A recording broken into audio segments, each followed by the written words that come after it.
Good morning again and welcome as we call to order the 312th Board of Governors meeting and members meeting and plenary session. Glad to see everyone this morning. Hope you had a wonderful time last night. As we convene the 312th Board of Governors meeting, just a few friendly reminders. This meeting is being live streamed. It is open to the public and members of the media. At any point, if you have discussion to offer, please make your way to a microphone where you will be recognized to speak. No matter how loud you think you are or may actually be, please make your way to a microphone.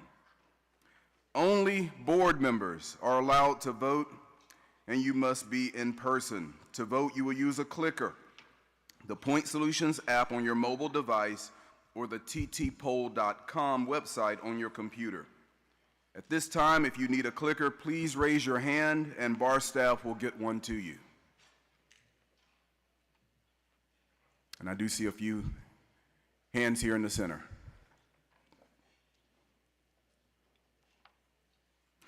If you're using a mobile device to vote, please be sure that you use the same device from start to finish. Do not sign into multiple devices.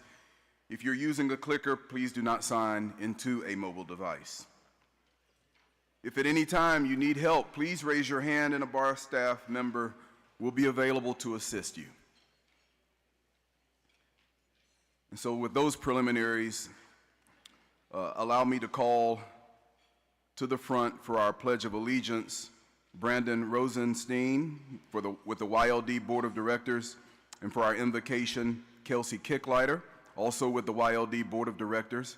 We'll certainly ask them to introduce themselves, tell us a little bit about themselves, and lead us in our pledge and our invocation.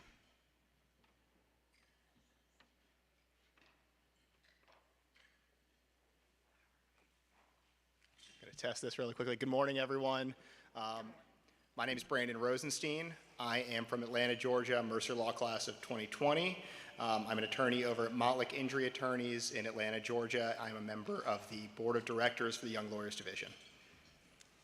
Good morning. I'm Kelsey Kicklighter. I am a member of the Board of Directors of the YLD. I'm an attorney at Kicklighter Law in Springfield, Georgia, and I'm a Mercer grad from 2018. And with that, we'll start with the Pledge of Allegiance. All rise. I pledge allegiance to the flag of the United States of America and to the republic for which it stands, one nation, under God, indivisible, with liberty and justice for all. Please be seated. May we join in prayer. Heavenly Father, this morning we pause to give you thanks for the gift of another day, for the breath in our lungs, for the people gathered here, and for the many blessings you have poured out upon our lives. We are grateful for the men and women who have served as officers and in the leadership of this bar, and for those who are now stepping forward to lead. Thank you for their willingness to serve, for their time they have sacrificed, and for the example they set through their dedication to this profession and to one another. We pray for all the members of this bar, for our governor, our legislature, and our courts, and for all those entrusted with leadership throughout Georgia and our nation. Grant them wisdom, discernment, humility, and courage as they carry out the responsibilities placed before them. Help them to seek what is right, to act with integrity, and to serve the people entrusted to their care. This year, our nation celebrates the 250th anniversary of American independence. We thank you for the blessings of liberty that have been handed down through generations. We remember with gratitude those whose courage, sacrifice, and vision established a nation founded upon the principles of freedom, equality, justice, and the rule of law. We are especially mindful of the countless lawyers, judges, public servants, and citizens who have worked across 2.5 centuries to preserve those ideals. Help us to be faithful stewards of that inheritance and to leave our institutions stronger for those who come after us. Finally, Lord, may we remember and embody the words of Scripture. He has shown you, O man, what is good, and what does the Lord require of you but to do justice, to love mercy, and to walk humbly with your God. Micah 6:8. May these words guide our thoughts, our actions, and our service. In your holy name we pray. Amen. Thank you, Brandon, and thank you, Kelsey. And thank you to the YLD for your participation this year, bringing our Pledge of Allegiance and our invocation at every meeting. Thank you very much. At this time, allow me to call on Sergeant Dexter Harden to come with a security update. Let's welcome Sergeant Harden.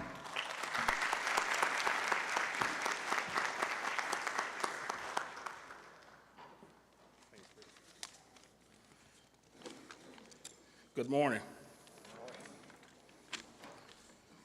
Welcome to Amelia Island. I hope everyone had a safe travel getting here, no issues. As always, I would like to take a few moments to share some important safety and security protocols. Emergency exits are located throughout the conference center and are marked by green illuminated signs.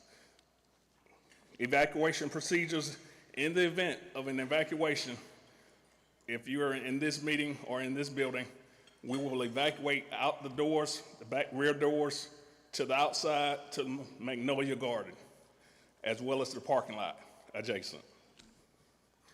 AED locations are located throughout the resort property. The nearest AED units to the conference center are located in meeting room hallways. In addition, the resort loss prevention unit also have AEDs for deployment. The weather conditions for this weekend will be Florida conditions. So it may rain, start raining, rain again, but we will enjoy it. At this time, there are no significant traffic issues to report. Just keep in mind that the World Cup has started toward Atlanta. So on Sunday, there may be some traffic as well as construction. There are currently no known threats or significant alerts affecting this event. As always, if you see something, say something. Prompt reporting helps us to maintain a safe environment for everyone. In the event of a medical emergency or other urgent situations, dial 911 from any house phone. This will connect you directly with emergency services and resort security personnel. I will be on site throughout the meeting and available should you have any concerns or require assistance. Additionally, 2 uniformed law enforcement officers are available as always to help with any safety and security concerns. They will be patrolling and stationed throughout the conference center. As a reminder, photos are encouraged and welcome. However, we ask that you delay social media posts for approximately 2 hours or so before posting. Thank you for your attention. And one other note, if any one of you in this room have lost a substantial amount of money, please see me. We had a report of some money being lost. So if you have lost some, please see me later. Thank you for your attention.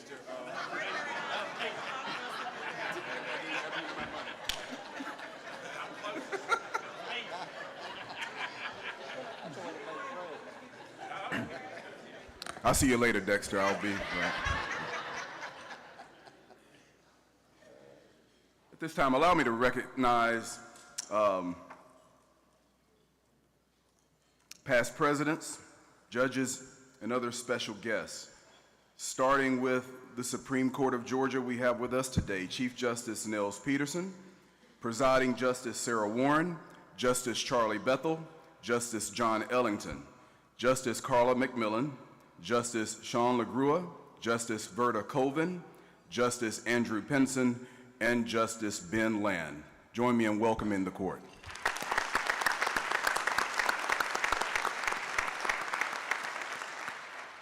With us from the Court of Appeals, we have Chief Judge Trent Brown, Vice Chief Judge Elizabeth Gobeil, Presiding Judge Ann Barnes, Presiding Judge Stephen Dillard, Presiding Judge Brian Rickman, Judge Amanda Mercier, Judge Todd Markle, Judge Ken Hodges, Judge Jeff Watkins, and Judge Jeff Davis. Let's welcome the Court of Appeals.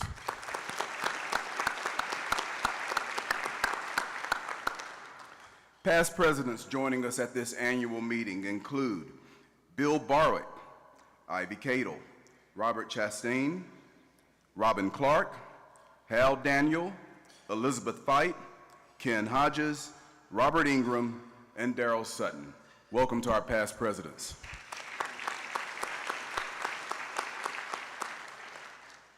Also joining us from the Attorney General's office, our Attorney General, Chris Carr.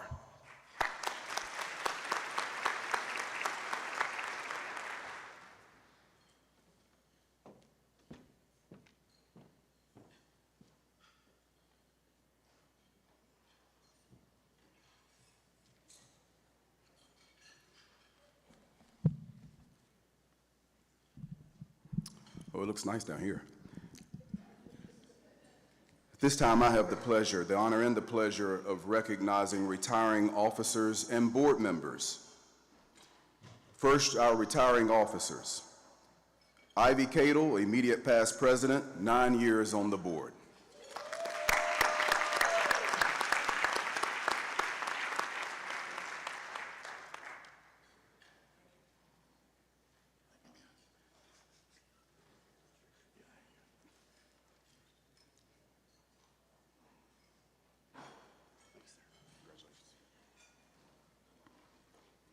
Kenny Mitchell, YOD immediate past president.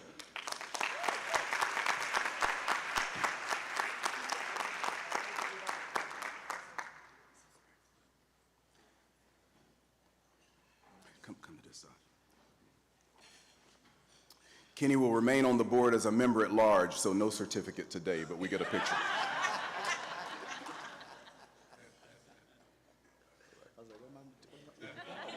Where's my piece of paper? Retiring board members. The Honorable Ann LaMalva, Alcovey Circuit, Post 2, 4 years on the board.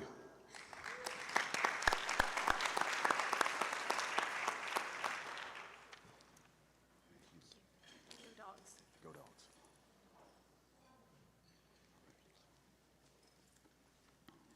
Edward Krugman, not present, Atlanta Circuit, Post 14, 20 years on the board. Thank you, Ed. Dawn Levine, the Cobb Circuit, Post 5, 12 years on the board.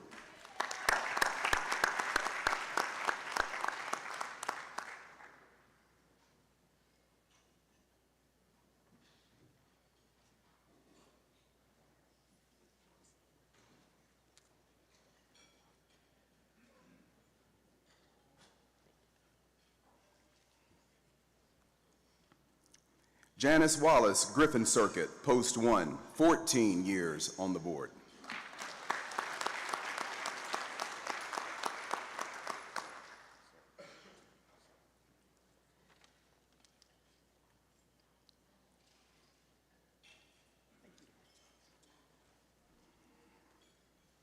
Arch Farah, Lookout Mountain Circuit, Post 1, 16 years on our board.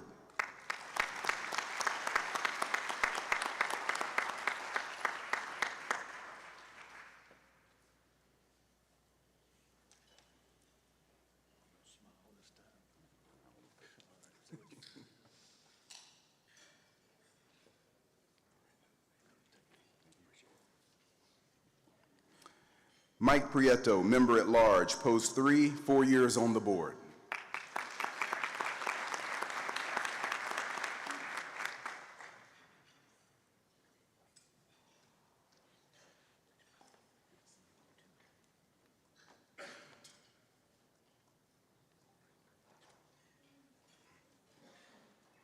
Carl Cancino, Ocmulgee Circuit, Post 1, 10 years on the board. Carl is not here today, but let's recognize Carl.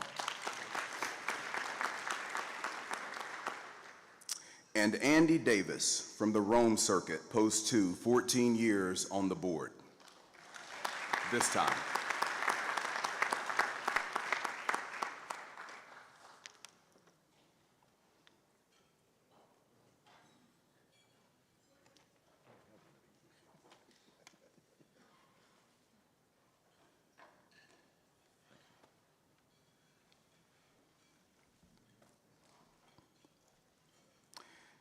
this time, our secretary, Shariki Jones, will come with a roll call.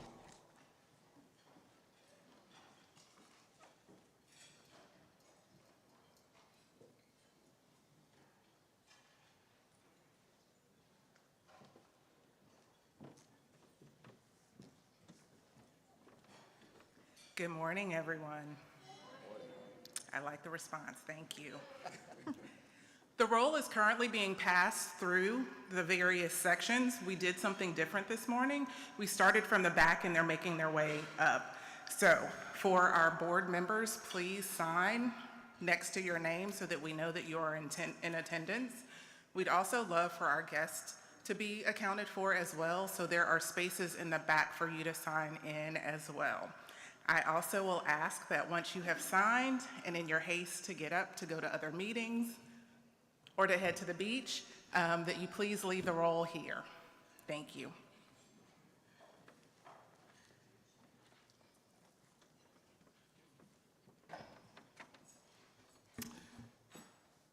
And as those roll sheets go around, we'll move into our action items. But we'll start with a test poll question. Let's test these clickers. Are we ready? And the test poll question is, what's your favorite way to procrastinate?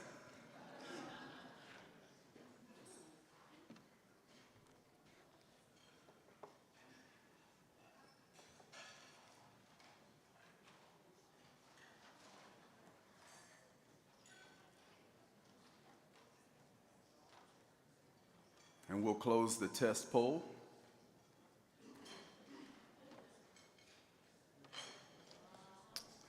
Clickers are working. Now I'll call again on Secretary Jones to come with the presentation of the minutes from the 311th meeting of the Board of Governors on March the 28th, 2026. For our board members, you have before you on page 23 of your board book the minutes from the 311th meeting of the Board of Governors that took place on March 28th of 2026. Hopefully you've had a chance to review them, or I'll ask you to review them quickly now and let me know if there are any changes or edits that are needed.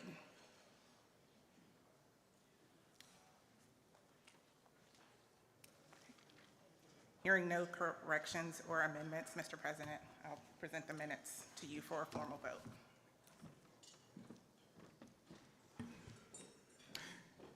Thank you, Secretary Jones. Is there a motion to approve the minutes of the 311th meeting of the Board of Governors as presented?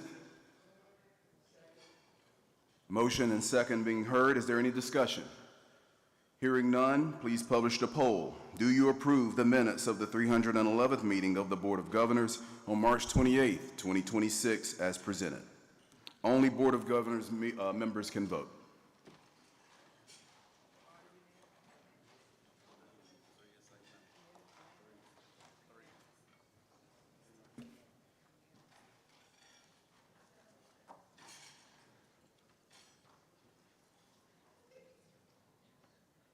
And we'll publish the poll. The minutes are approved by a vote of 90-4.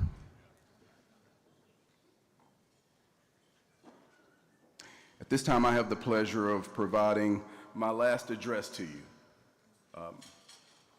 And so we'll get started.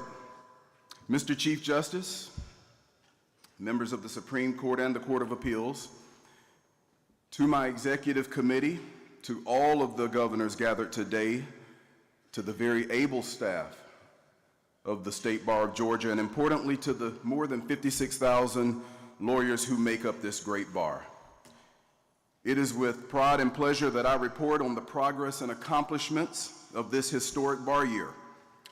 A year ago, we outlined an agenda to improve our committee system, to continue the bar's integration into and observation of artificial intelligence, to focus on our asset at 104 Marietta Street and seek leasing opportunities and maximize income potential, and to vigorously promote the rule of law. Today, I stand here to report that we have answered that call and we together have done more. We've taken action to place the bar on a more solid governing and financial footing going forward. Additionally, please know that this bar year has been more than about these platform items and those action items that we debated and at times approved during these meetings. This year has also been about making the bar more visible to our members. So we made a point to move beyond the walls of the bar building and outside of our board meeting spaces to go where our members are. I was honored to visit local bar meetings and gatherings in places such as Atlanta, Columbus, Macon, Augusta, among other places, to share with attorneys through the state about the work of the bar and the resources available to Georgia attorneys that are often unknown or overlooked. Although generations of state bar presidents have traveled the state to meet with members, this year reinforced for me that the true value of those visits lies not in what we say, but in what we learn. The lesson I will carry forward is that meaningful leadership requires us to remain curious, accessible, and willing to listen. Likewise, I had the pleasure of attending a 7th Judicial District Judges meeting to discuss our work and initiatives supported by the bar and promoted through our bench and bar committee. Beyond just passing rules and promoting agenda items, this year has been about educating members on what we do as a bar and seeking more involvement and participation from our members. Our message to members during these many visits was a consistent one. First, be informed about our focus areas of artificial intelligence, bar committee performance, the Bar Center, and the rule of law. Then, incorporate these resources into your local practices for greater improvement of our collective law practice. With that background, allow me to highlight our progress through the year, beginning with our Artificial Intelligence and Emerging Technologies Committee. This bar year, we remained present with the advancement of artificial intelligence. In November 2025, we launched our AI Toolkit to provide guidance for the use of AI in the practice of law and to promote the responsible use of technology. The toolkit's goal is simple: to support lawyers in using AI tools in ways that are ethical, appropriate, and fully compliant with the Georgia Rules of Professional Conduct. It offers recommendations, best practices, and resources to help lawyers make informed decisions about when and how to use generative AI. Through the continued great work of our Artificial Intelligence and Emerging Technologies Committee, we are fulfilling the bar's mission to advance the science of law. Emerging technologies and AI will lend its hand to our work and focus on our Bar Center at 104 Marietta Street. In January, we signed with a new partner, Universal Parking, to bring an updated parking experience to bar parking and better technology to improve revenue collection. Until now, visitor parking fees have been static and at times below market. As part of this new partnership, we will move to a dynamic pricing model in July to maximize revenue opportunities by charging our visitors true market prices. Our members, of course, will continue to enjoy priority and free parking. Our new parking model is just one example of our efforts to strengthen the economic engine that is our Bar Center. We also turned our attention to occupancy, working closely with our broker to attract prospective tenants and maximize the value of our space. Importantly, we've remained focused on more than simply filling square footage. Our goal has been to identify tenants who align with the mission of the bar and the public we serve, while also moving closer to market-driven lease rates and strengthening the long-term financial position of the organization. I am pleased this morning to report activity in 3 categories: those opportunities that crossed the finish line, those still advancing through negotiations, and those that ultimately chose a different path. Among our successes, the Latino Community Fund has committed to nearly 2,000 square feet on the 6th floor, and the Georgia Innocence Project will occupy nearly 3,000 square feet on the 4th floor. Both organizations advance work that closely aligns with our broader commitment to access to justice and service to the public. We also remain active in discussions with a nonprofit organization focused on workforce development and youth opportunity. Should that transaction come to fruition, it would result in occupancy of approximately 15,000 square feet on our second floor. Not every opportunity, however, reaches the finish line. During the year, we saw prospective arrangements involving an immigration-focused nonprofit, the United States Postal Service retail space, and most recently, a significant proposal involving nearly 30,000 square feet in the basement and sub-basement areas. While those opportunities did not materialize, they provided valuable insight into the market and reaffirmed the attractiveness of our space and those spaces that many would have previously considered difficult to lease. Taken together, these efforts demonstrate meaningful progress toward a tenant mix that better reflects our mission, serves the public, and supports the long-term financial health of our Bar Center. As you know, we've continued to invest in the Bar Center through targeted upgrades and maintenance projects. Importantly, those investments were made without increasing member dues directly, expanding our operating budget, or relying on resources needed for day-to-day operations. Looking ahead, increased occupancy and leasing activity should help offset a portion of the cost associated with the facility and further strengthen the building's long-term financial position. Please understand that these new lease relationships will not result in an immediate windfall for the Bar Center coffers, but this leasing activity will generate additional revenue on the Bar Center side to help offset expenses related to maintenance of the Bar Center. This bar year, we also brought more accountability to our committees, and as a result, realized more productivity from those committees. From the outset, we pressed committees to push comprehensive projects and work, not merely panels and presentations. We tightened minutes and other record-keeping rules to promote continuity from meeting to meeting, year to year, and to keep our committees on task. Additionally, and for the first time, we called on our committees to provide end-of-the-year activity reports for publication in your board book. These reports, which can be found beginning on page 70 of your board book, highlight the hard work of our committees this past bar year and provide summary to our greater membership of the committee work, and it holds our committees accountable to their respective missions. Of course, while a year may seem like a long time, especially to a bar leader only hours away from the new title of past president, say amen, Ivy. Amen. We all know that meaningful committee work cannot always be packaged into just 12 months. Committee work will continue, and some of those projects initiated during my bar presidency will yield fruit in the coming months and years.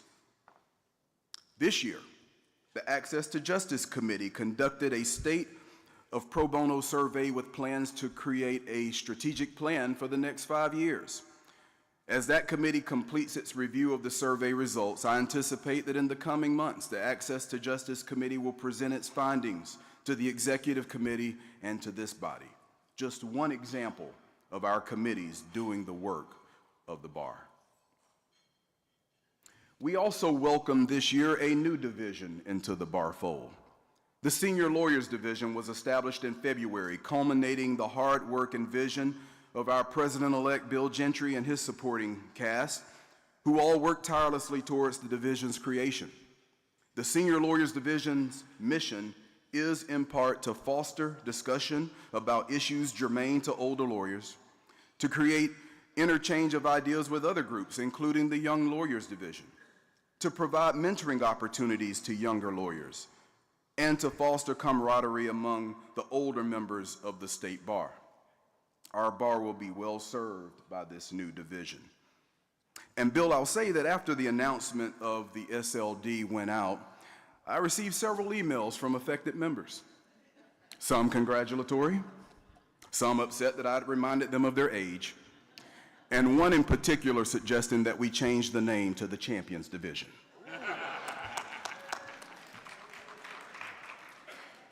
And speaking of doing the necessary work on the bar, there is one committee of which we are all members.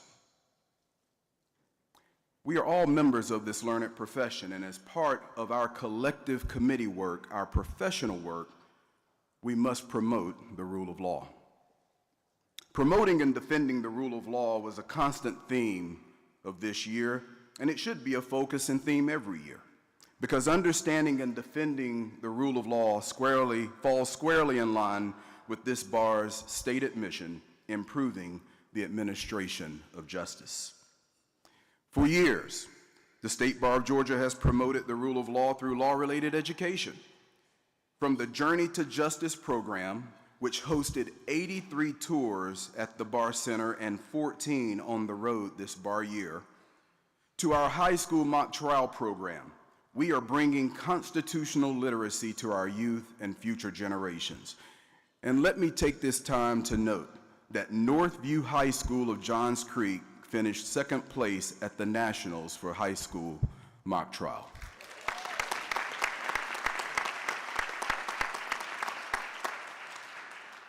To complement these great programs, I, along with Chief Justice Peterson and YLD President Veronica Cox, filmed a series of educational videos for elementary students, middle schoolers, and high school students to emphasize the importance of and to promote the rule of law. And once I complete my remarks, we will roll a clip prepared for the middle graders. On May 1st, I had the opportunity to address a group gathered at the Georgia Supreme Court for Law Day. At that event, I was able to remind other lawyers gathered there that throughout our history, our nation has faced moments that tested its commitment to the rule of law. But the legal system's ability to self-correct is not only a testament to the work of lawyers and judges working in defense of the rule of law, but validation that our system of government is one that we are a nation of laws, not of men. This year, I was proud to stand and promote and defend the rule of law at every opportunity, because without the rule of law, we as lawyers cannot fulfill our purpose. And one more note about the year. After years of work by dedicated volunteers, staff, and our partners on the court, the new CLE compliance period became a reality this bar year.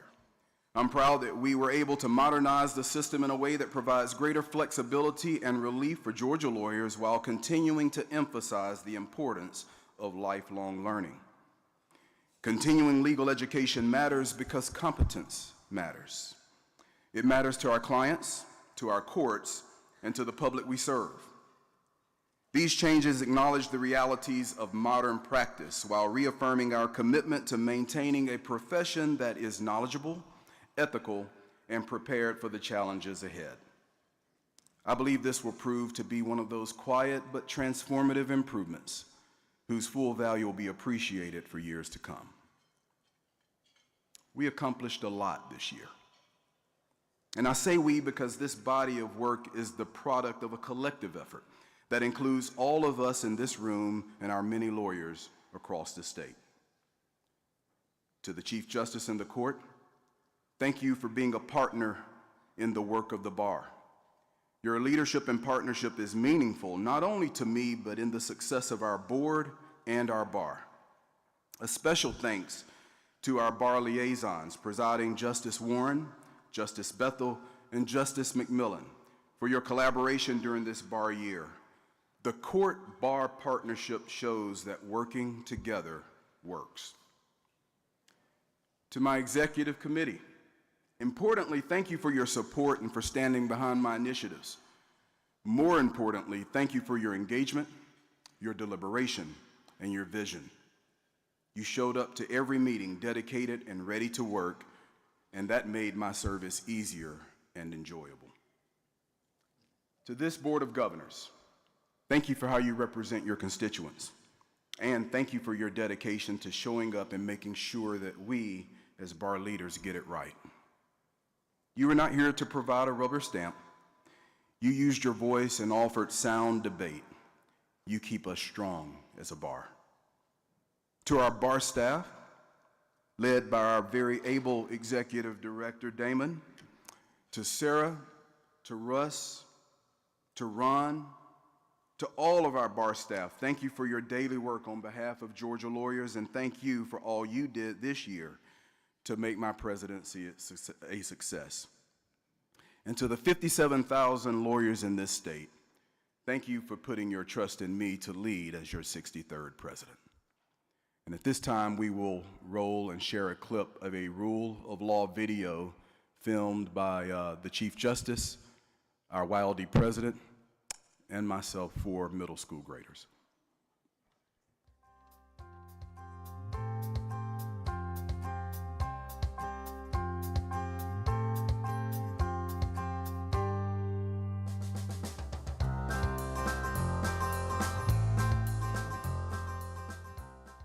Hi, everyone. Thanks for joining us today. We're here to talk about an idea that helps our country and our state work fairly and smoothly. It's called the rule of law. The rule of law means that laws apply equally to everyone, no matter who you are. It doesn't matter if someone is rich or poor, powerful or not. Under the rule of law, everyone has to follow the same rules, and everyone is protected by them. That's how we make sure fairness, not power, guides decisions. Another important part of the rule of law is that no one is above the law. Even people with important jobs or big responsibilities still have to follow the rules. At the same time, people who may feel powerless are still protected. That balance is a key part of justice. Judges and courts also play an important role.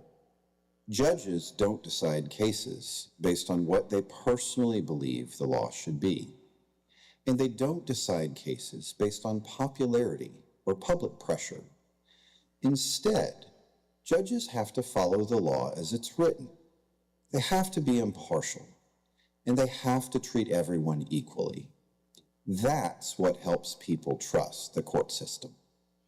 Sometimes court decisions are unpopular, and that's okay.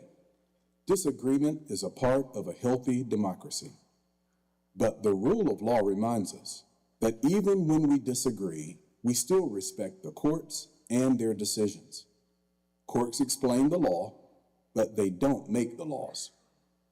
If people think a law should change, the answer isn't to ignore the courts. Instead, they can learn more about the issue, speak up respectfully, and talk to lawmakers who are responsible for changing laws. This balance helps our system of government stay strong. You might be wondering what all of this has to do with you. Even as a middle school student, you have a role to play. You help protect the rule of law when you learn about civics and government, when you follow rules at school, when you treat people fairly and speak up respectfully. These habits matter now and in the future. The rule of law protects our rights. It keeps our system fair. And it depends on all of us.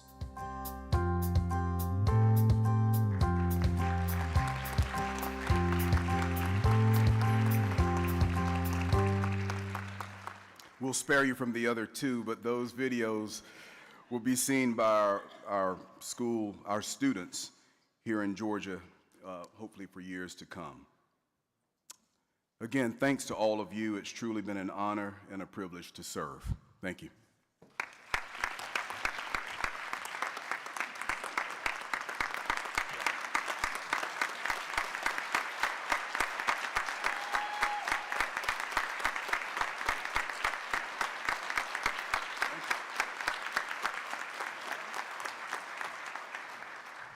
Y'all gonna get the clap again. So come up here so I can embarrass you properly. It is my great honor to welcome you to the role of past or immediate past president. I'm gonna be a real past president tomorrow because I'm gonna have to do nothing. Okay. You still gonna have to sit up here. But I want to really congratulate Chris on just an absolutely wonderful year. Chris is the epitome of a quiet, steady leader. What you haven't seen in the background is that Chris's son was a high school senior this year. Not only was a senior, he's a standout football player, and he's going to Princeton on scholarship.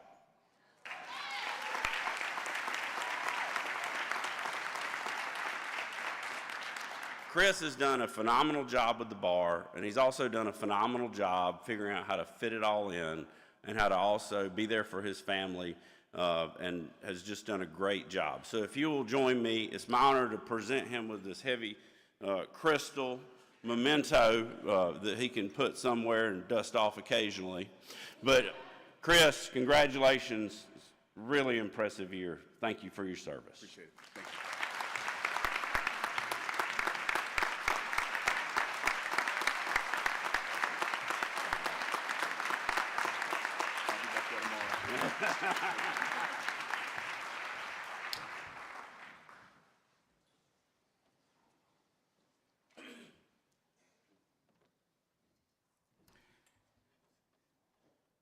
Now it's time for our awards and presentations, and I'll make my way to the well.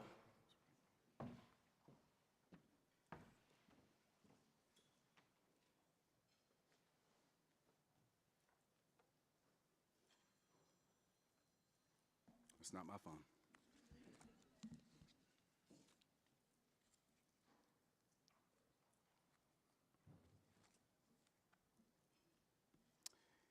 It is an honor to recognize this year's award recipients. There are so many dedicated and talented volunteers who contribute so much to the State Bar of Georgia and to the Georgia legal community. We have numerous awards to present today, and in the spirit of keeping to our program time, I'm going to ask that you refer to your printed program for a complete description of each award. There are also awards listed in the program that will not be presented today, but please take the time to read those as well. We'll begin with the Marshall Tuttle Award. Now I'd like to ask Jay Elmore, Chair of the Military Legal Assistance Program Committee, to join me at the podium for the presentation of the Marshall Tuttle Award. Jay.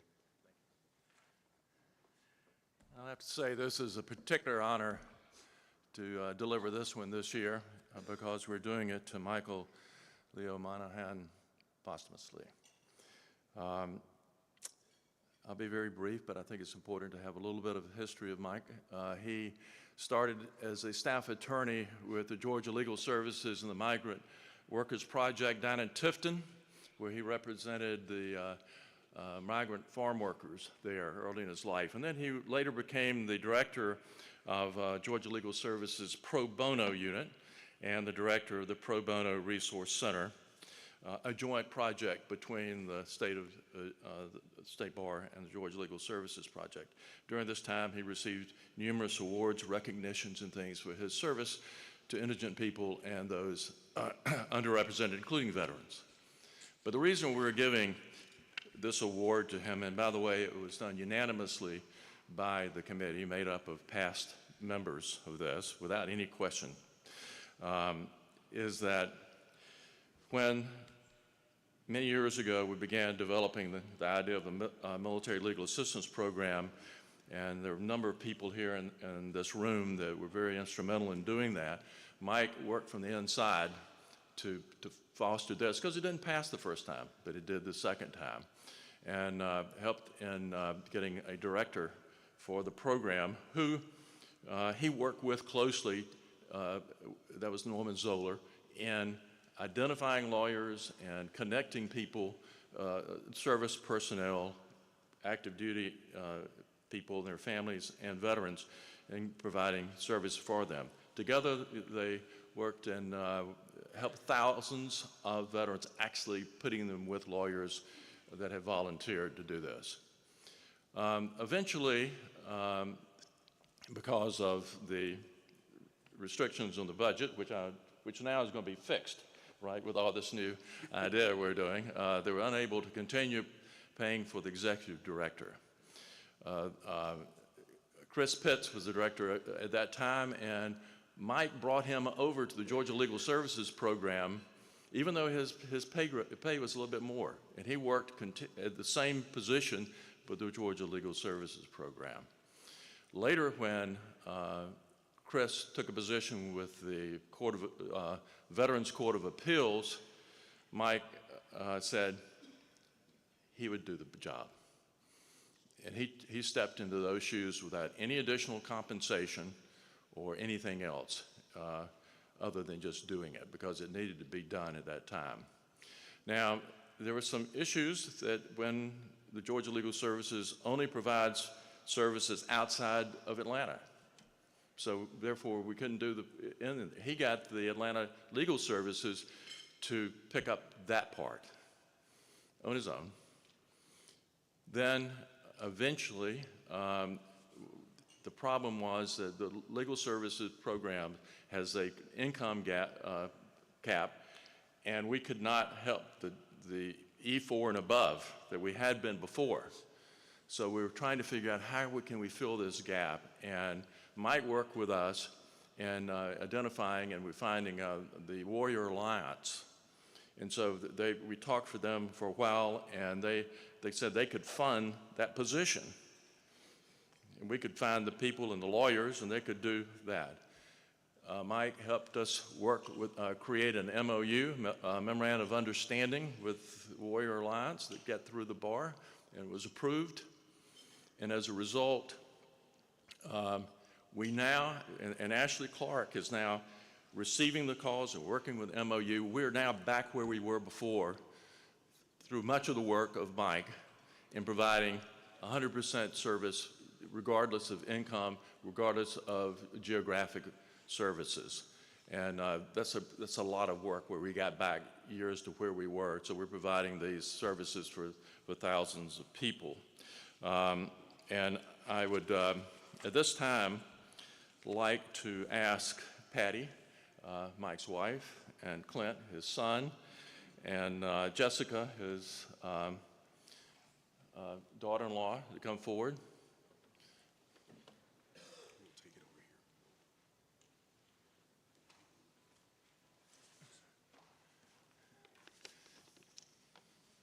So on behalf of the State Bar of Georgia, the Military Legal Assistance Program, and thousands of veterans, active duty personnel, and their families that Mike helped, hope to present this to you and the family.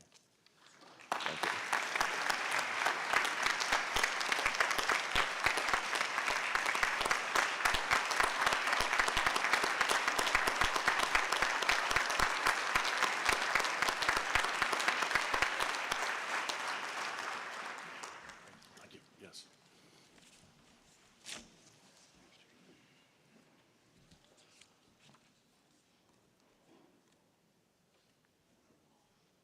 I'd now like to ask Justice Charlie Bethel and Child Protection and Advocacy Section Member Ira Foster to join me at the podium for the presentation of the Juvenile Law and Child Advocacy Awards, sponsored by the Committee on Justice for Children of the Supreme Court of Georgia, the Child Protection and Advocacy Section of the State Bar of Georgia, and the Office of the Child Advocate of Georgia. Justice Bethel. Thank you, Mr. President. As a point of personal privilege, before I make the presentation of the Willie Levitt Award, I don't know how my 10 seconds is going to add to the hundreds of millions of dollars that have been spent to remind you that there's an election on Tuesday in Georgia. You're down here this weekend, so you can't early vote, but those of you who are voters, it matters to some of us who are on the ballot occasionally. So Tuesday's the day to go have your voice heard. Appreciate you in that respect. I believe this is the 10th annual Willie Levitt Award. And I'm excited to present it to Danielle Alford on behalf of the Child Protection and Advocacy Section and the Supreme Court's Committee on Justice for Children. The award is meant to go to an attorney or a judge who is a member of the section and devotes their practice to advancing the field of child welfare law. Danielle is the founder and managing attorney of Georgia Teen Legal Defense. Every time I try to pare down the notes for this presentation, I wish I could just bring all of the nomination materials before you, and I don't have the time, you don't have the time for me to do that, and I will just say that the nomination materials highlight multiple services and the high service that Danielle provides to clients, as well as a commitment to engagement in system thinking and system work. So activity in the Truancy Intervention Project in Fulton, the School Expulsion and Reentry Project, and numerous others. And what you see is a practitioner who cares about the client, but also cares about the impact on our society as a whole of the systems around child welfare and juvenile law. And so for the work in that space, it is really a pleasure and a privilege to present this year's Willie Lovett Award to Danielle Simpson Alford.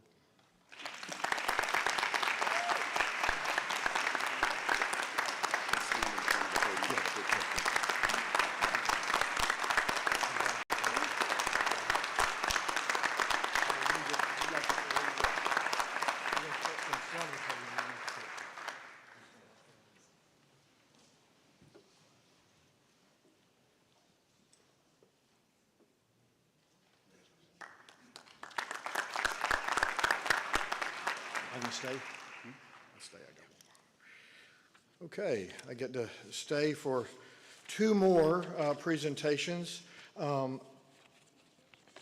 As I was thinking about the Harris Hines Award winners and what I might say about them, my heart took a heavy beat when I thought that this fall will mark 8 years since Harris Hines left us.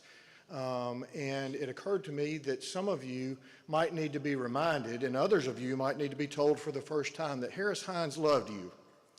And he believed in your practice. He believed in your ability to make this world a better place through the way you treat people, through the excellence in your services, and through just being a kind human being.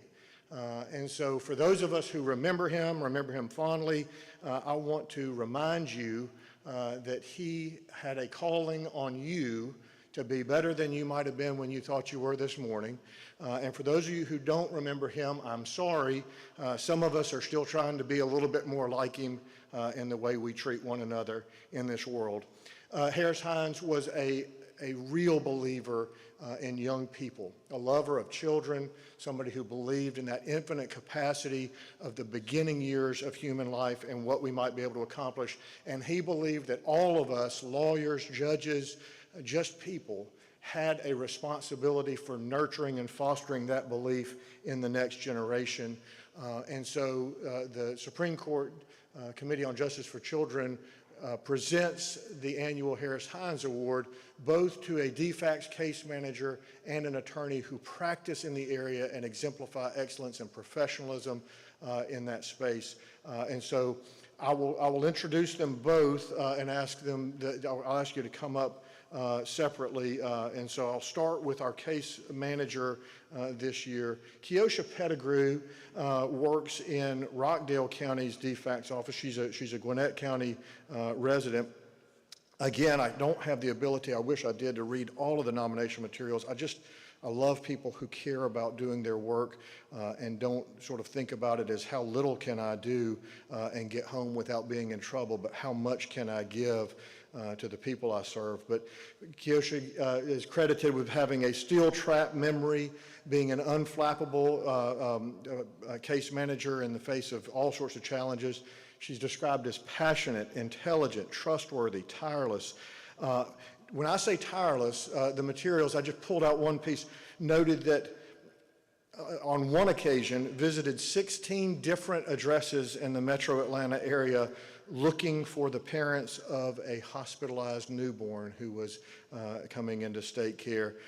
And I don't think took the next day off either, but kept working. And so it is really a pleasure for me and a privilege to recognize a case manager who is going above and beyond for the children in the community and to serve our child welfare system with a high degree of excellence. She also has her son with her this weekend, and we're really proud to have you, and mother, and so we're really proud to present this year's Harris Hines Award for Case Manager to Keosha Pettigrew from Rockdale County DFACS.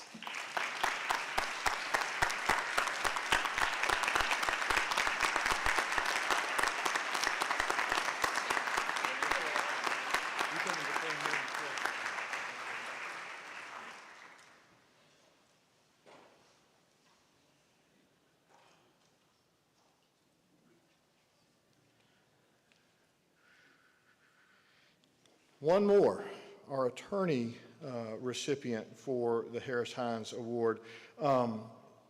This is, they're all very special to me. This is hometown for me.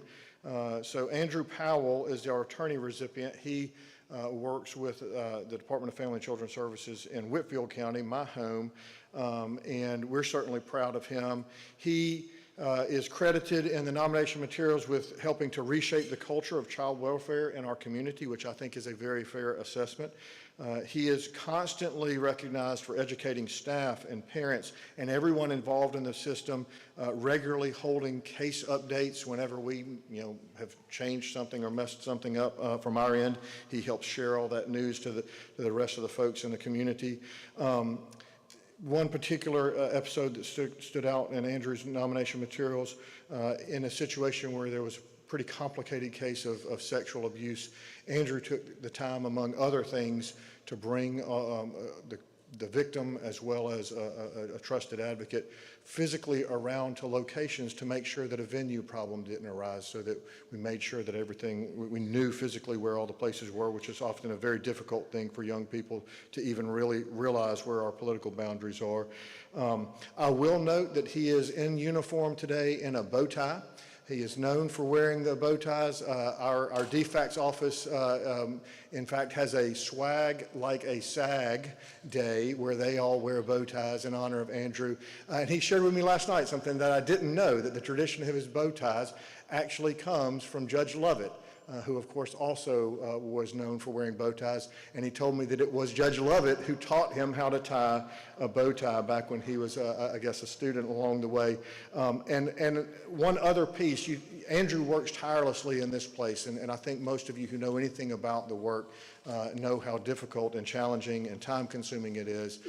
He also is going out of his way to make sure that kids in the process don't go without birthday presents, and he does that out of his own pocket, I think, and make sure that those things are taken care of. And in his free time, beyond all of that, he also helps coordinate our high school mock trial competitions in Northwest Georgia. It seems like we are always hosting the district competition, nudge, nudge to all you other people in Northwest Georgia. I don't know, but Andrew's always organizing and coordinating that, which we love to do. But Andrew Powell, come forward as our Hines winner for 2026 on the attorney side.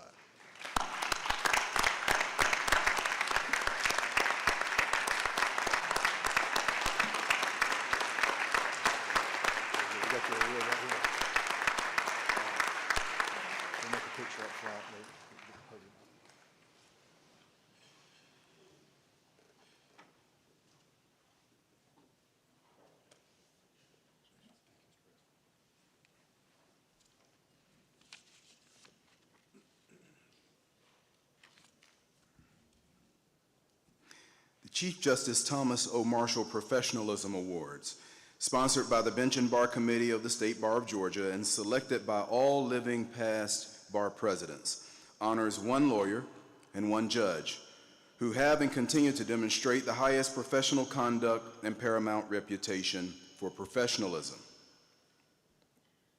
The recipients of the 25th Annual Chief Justice Thomas O. Marshall Professionalism Awards are Judge, the Honorable Willie E. Lockett, Dollery County Superior Court, Albany.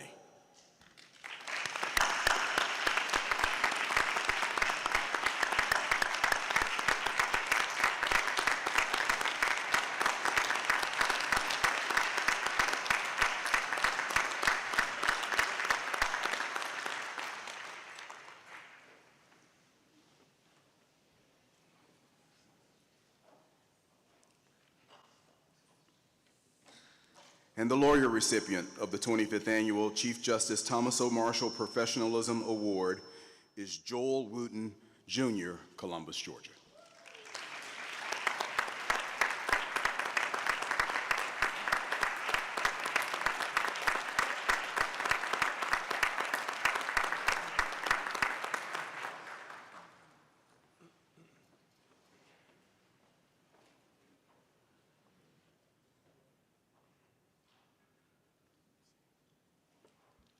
Thank you. At this time, I'll call on Susan Coppage, Executive Director of the Georgia Legal Services Program to come up for a special presentation.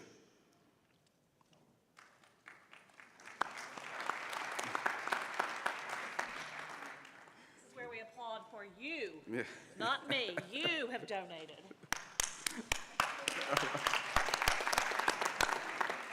This year, the State Bar of Georgia raised $231,522 during the 2026 and Justice for All campaign for the Georgia Legal Services Program. We'd like to present Susan with this check as a symbol of our dedication to supporting the work of GLSP. Thank you.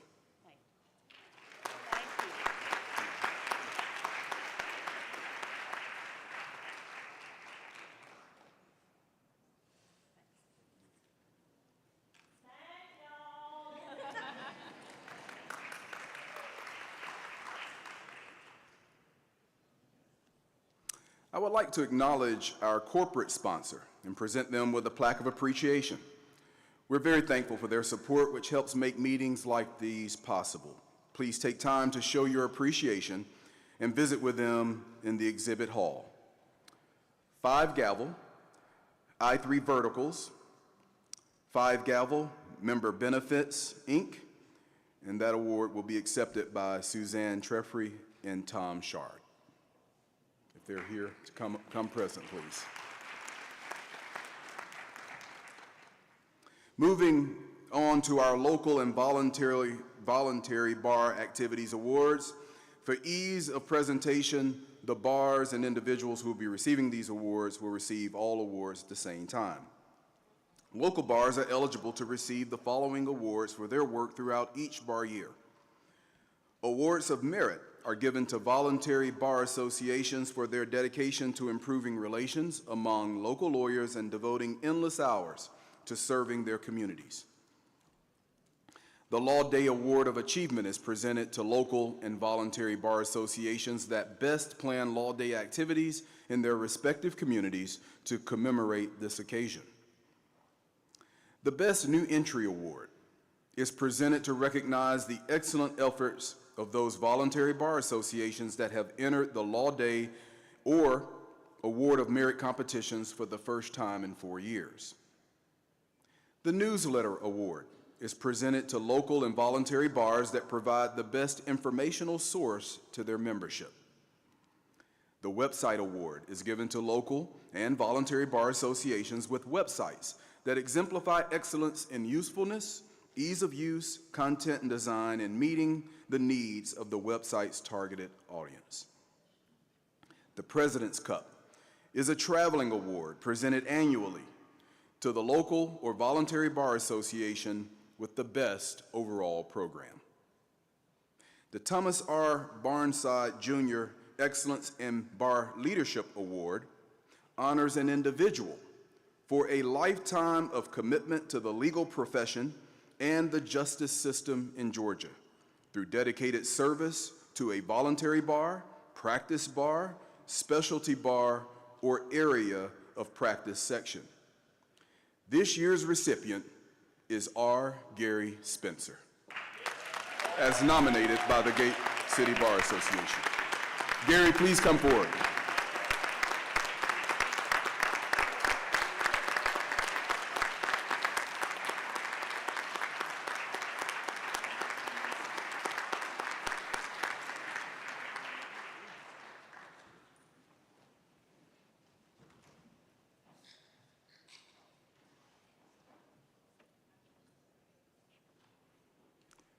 Congratulations, Gary. I will present the remaining local and voluntary bar activities awards in alphabetical order. The Cobb County Bar Association, 501 members or more, is the recipient of the Law Day Award. Here to accept the award is Ryan Ingram.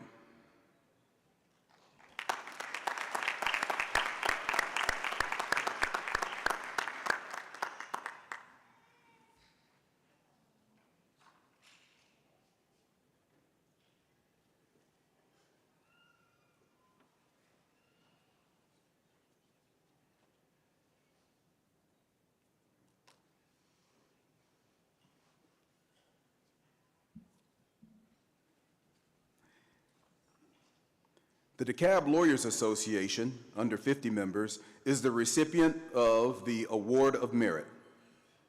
Anyone here on behalf of DeKalb Lawyers Association who can accept this award?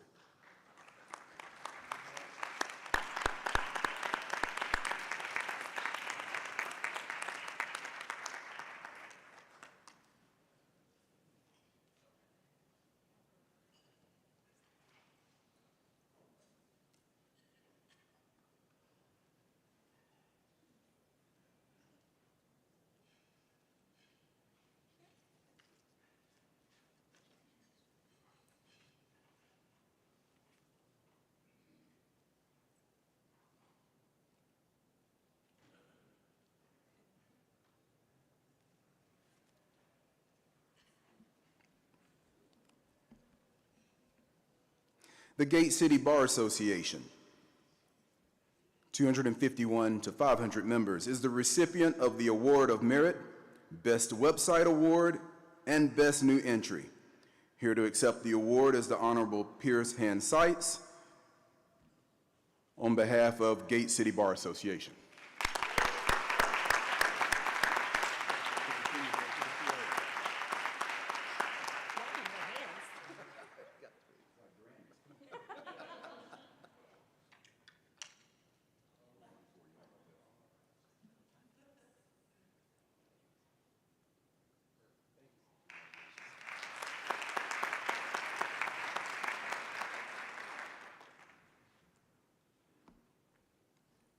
The Georgia Association of Black Women Attorneys, with 501 members or more, is the recipient of the Award of Merit, Best Newsletter Award, Best Website Award, and the President's Cup.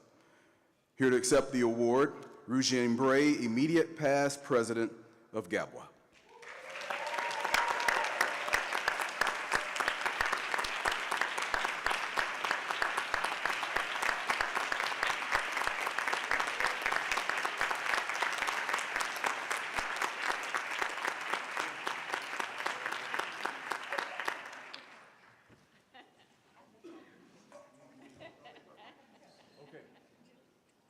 Calling in reinforcements.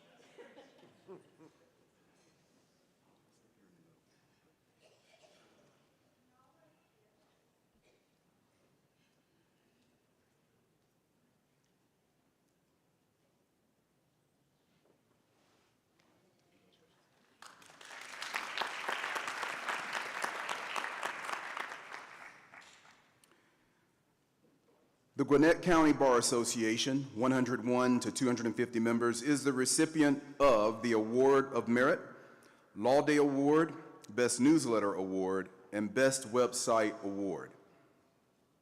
To accept the awards, please welcome Laura Walsh and Adela Itureji.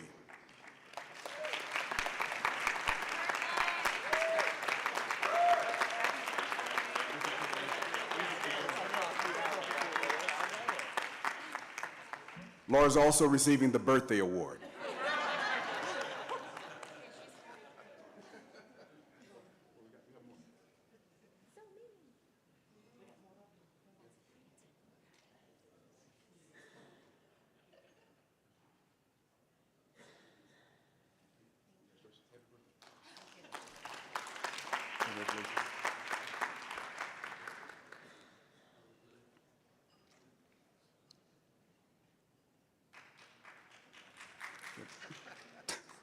The Walton County Bar Association, 51 to 100 members, is the recipient of the Award of Merit and Best Website Award.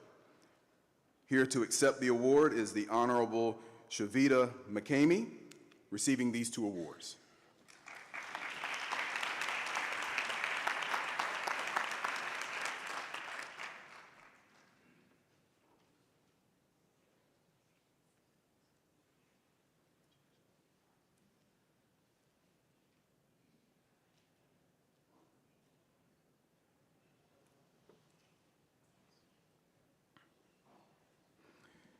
Congratulations to all of our local and voluntary bars for your work over the last year, and let's give one more round of applause to all of our award winners.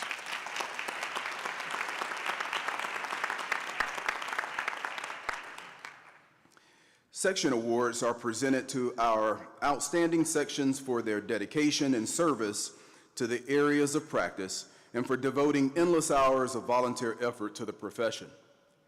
This year's Section of the Year recipient is the Privacy and Technology Law section, and here to accept is Antoinette Tony Igbinobi.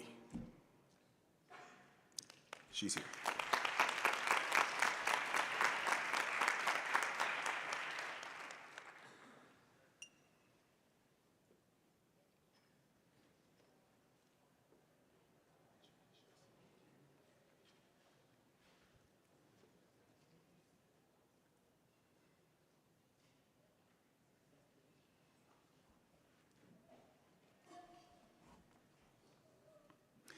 The Section Award of Achievement goes to the Construction Law section.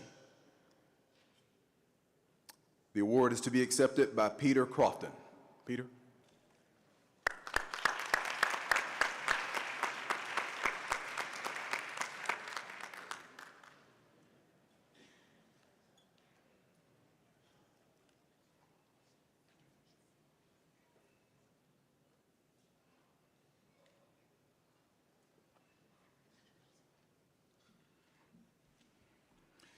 And congratulations to all of our award winners that we've recognized today.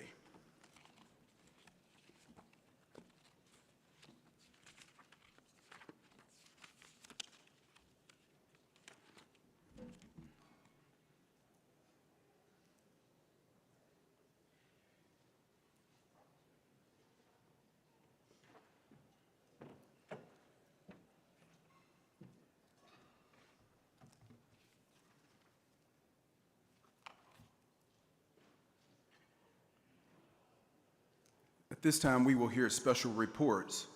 Starting with a report from the Supreme Court of Georgia, please welcome the Honorable Nils S.D. Peterson, Chief Justice.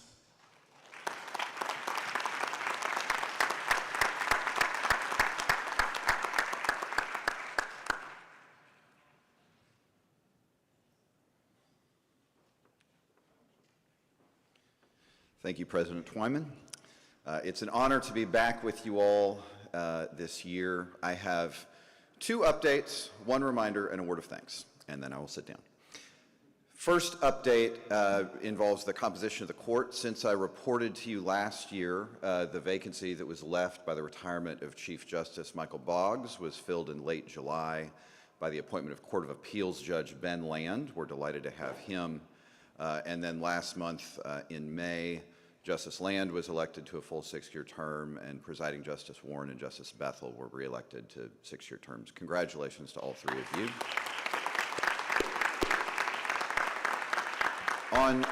On the caseload front, something that we are seeing, and I know the Court of Appeals is also seeing, is that caseload continues to grow dramatically. Last year, caseload was up about 30% across the board for us. And the newest numbers for this year show the same growth again on top of that this year. That is a massive increase over a 2-year period. And so we are all struggling to figure out the best way to ensure that we continue to decide cases well, to decide cases timely, as the Constitution requires within 2 terms of court, while keeping up with that growth. So that is something that your appellate courts, it is a challenge we are experiencing and we are bearing up under.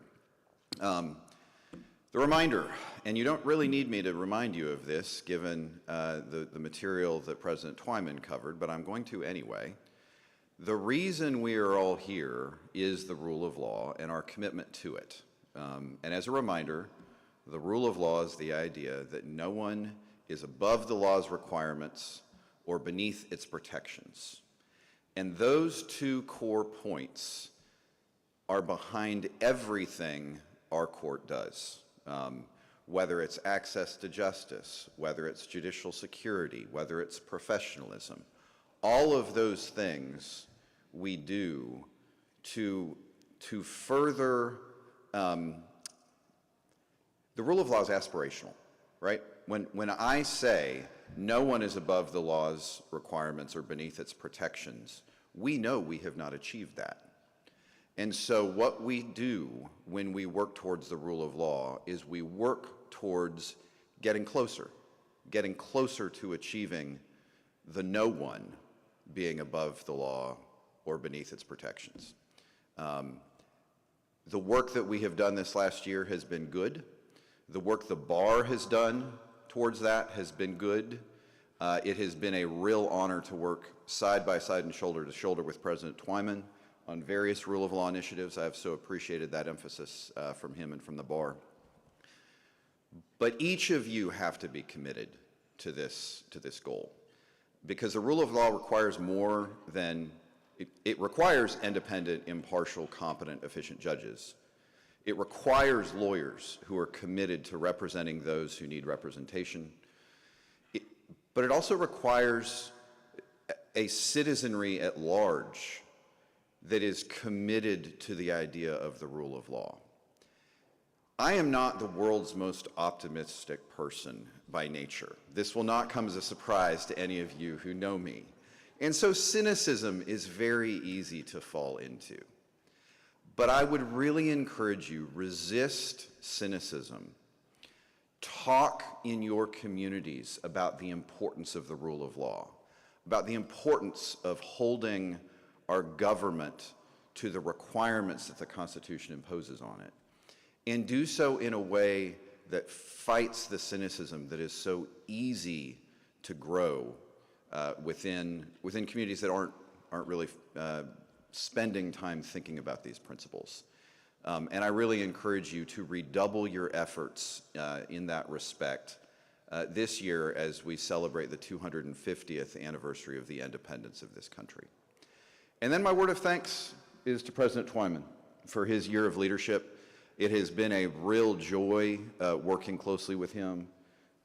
So much important work has been done, so many important results have been achieved, and so many important results will be achieved in the days to come, even after he has rolled off, because of the things that his leadership has set in motion.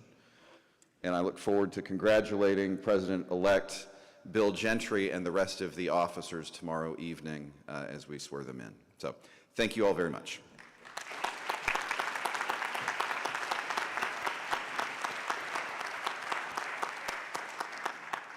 Thank you, Mr. Chief Justice. At this time, I'll call on Chief Judge Trent Brown to come with a report from the Court of Appeals. Let's welcome Chief Judge Brown.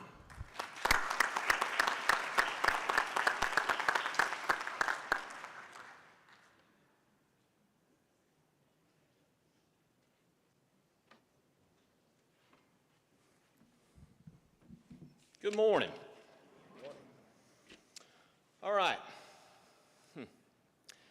If you know me, you know I didn't ask to be judge several years ago because I love public speaking.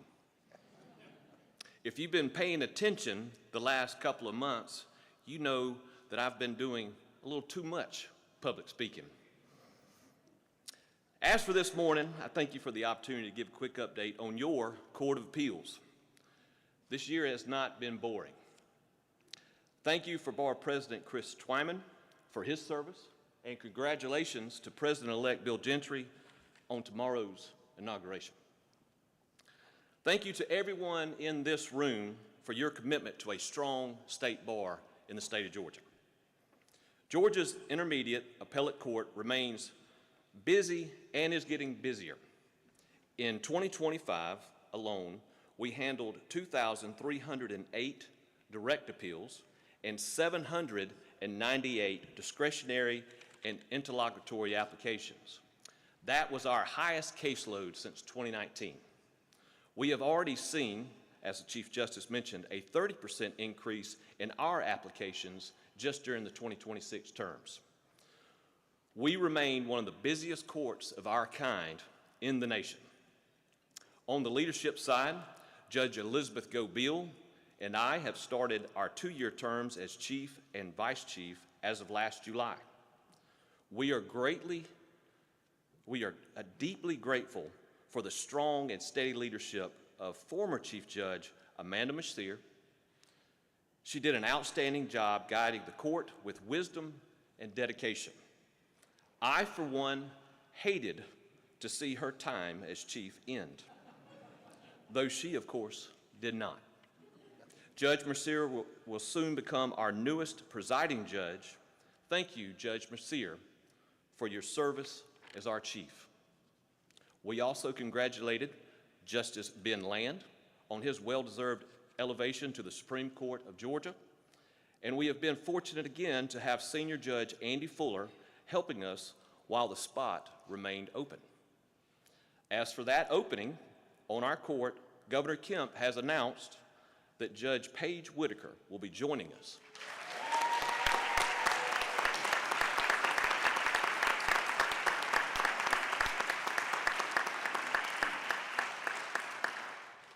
We look forward to welcoming her in the coming weeks, though as many have reminded me, be careful what you ask for.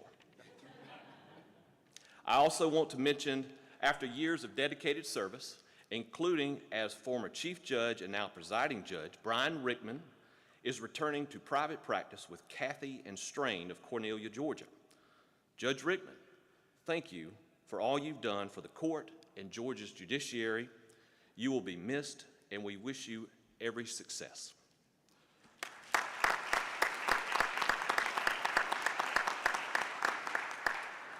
We continue to stay active, taking the court into the communities through off-site oral arguments. In September, arguments were held in Valdosta at the Lowndes County Historic Courthouse.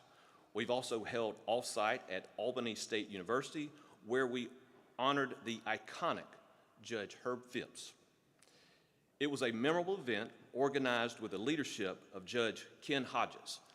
He's wearing his swim trunks around here somewhere. Looking ahead, we have a Mercer off-site planned for September and one in Harris County in October. On top of that, presiding Judge Steve Dillard received the 30th annual William H. Rehnquist Award for Judicial Excellence, one of the nation's highest judicial honors. The ceremony was held at the U.S. Supreme Court building and was well attended by judges and justices from Georgia as well as throughout the nation. The award was given by Chief Justice Roberts himself, and it is a proud moment for the entire court. Please congratulate Judge Dillard.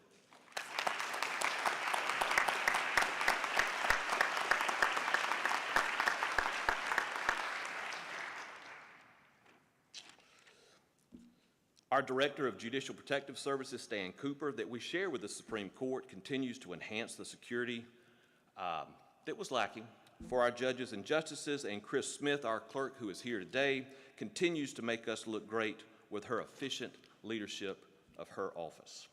A constant concern for us is retaining and recruiting our brilliant staff. We simply cannot accomplish what is needed as judges without the brilliant, hardworking staff we are fortunate to have at the court. As for retaining staff through necessary budget increases, we appreciate all the work and consideration that our Governor Brian Kemp and our friends at the Georgia General Assembly have provided. Of course, like many courts right now, we are navigating the changes and challenges that come with AI. We're excited about the possibilities it offers and also mindful of the growing pains. We've already had to address situations where attorneys have become too reliant on the new technology. Of note, our bank recently voted to raise the maximum sanctions from $2,500 to $10,000 to better respond to these issues. In short, we continue to manage the heavy docket while keeping the court running efficiently and serving Georgia. If you have any questions or thoughts, feel free to find me later near the bar. Thank you again for your time. Congratulations.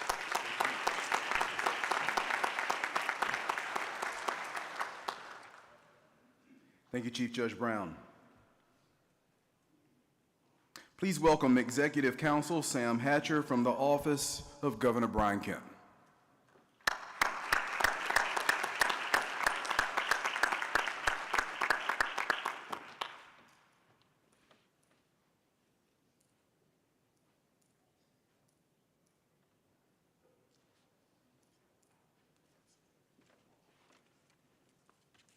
Good morning. For those of you who don't know me, my name is Sam Hatcher. As Chris said, I'm Executive Counsel to Governor Kemp.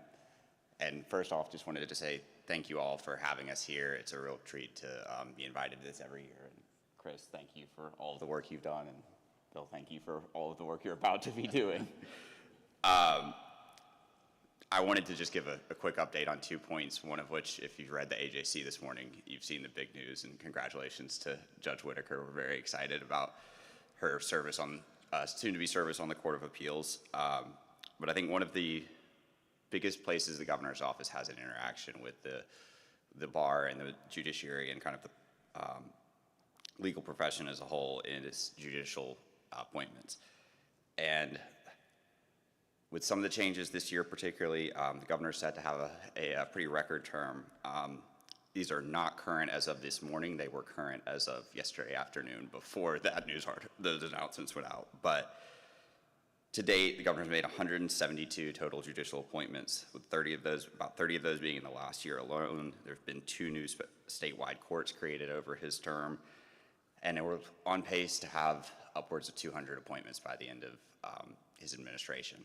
And I want to thank everyone who takes part in that process, the JNC, the applicants, all of the candidates who come for interviews, everyone who helps through that. And I also want to make a plug of encouragement. If there's an opening in your area and you have an inclination to serve, please apply and please submit materials. There are some that we have dozens of applicants, and it takes months of very hard discussion and decisions. Judge Fuller, I promise we will not do that again to you. But there are also some where it is a struggle to find people. And so if you are inclined and if you are called to serve, please submit the application, step out on a limb, and at least get started on the interview process, because we always need people to be filling those roles, and we love to appoint good people who will uphold the rule of law, who will serve their communities. And so just cannot encourage everyone enough to do that.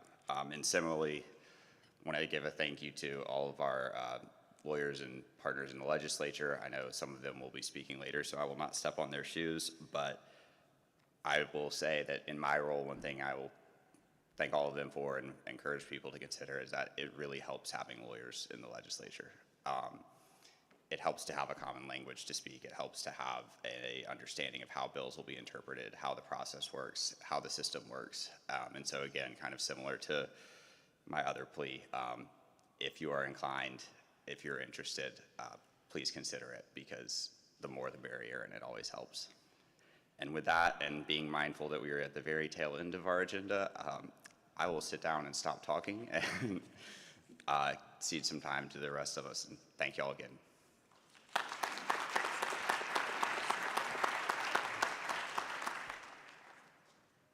Thank you, Sam. Attorney General Chris Carr. Let's welcome the Attorney General.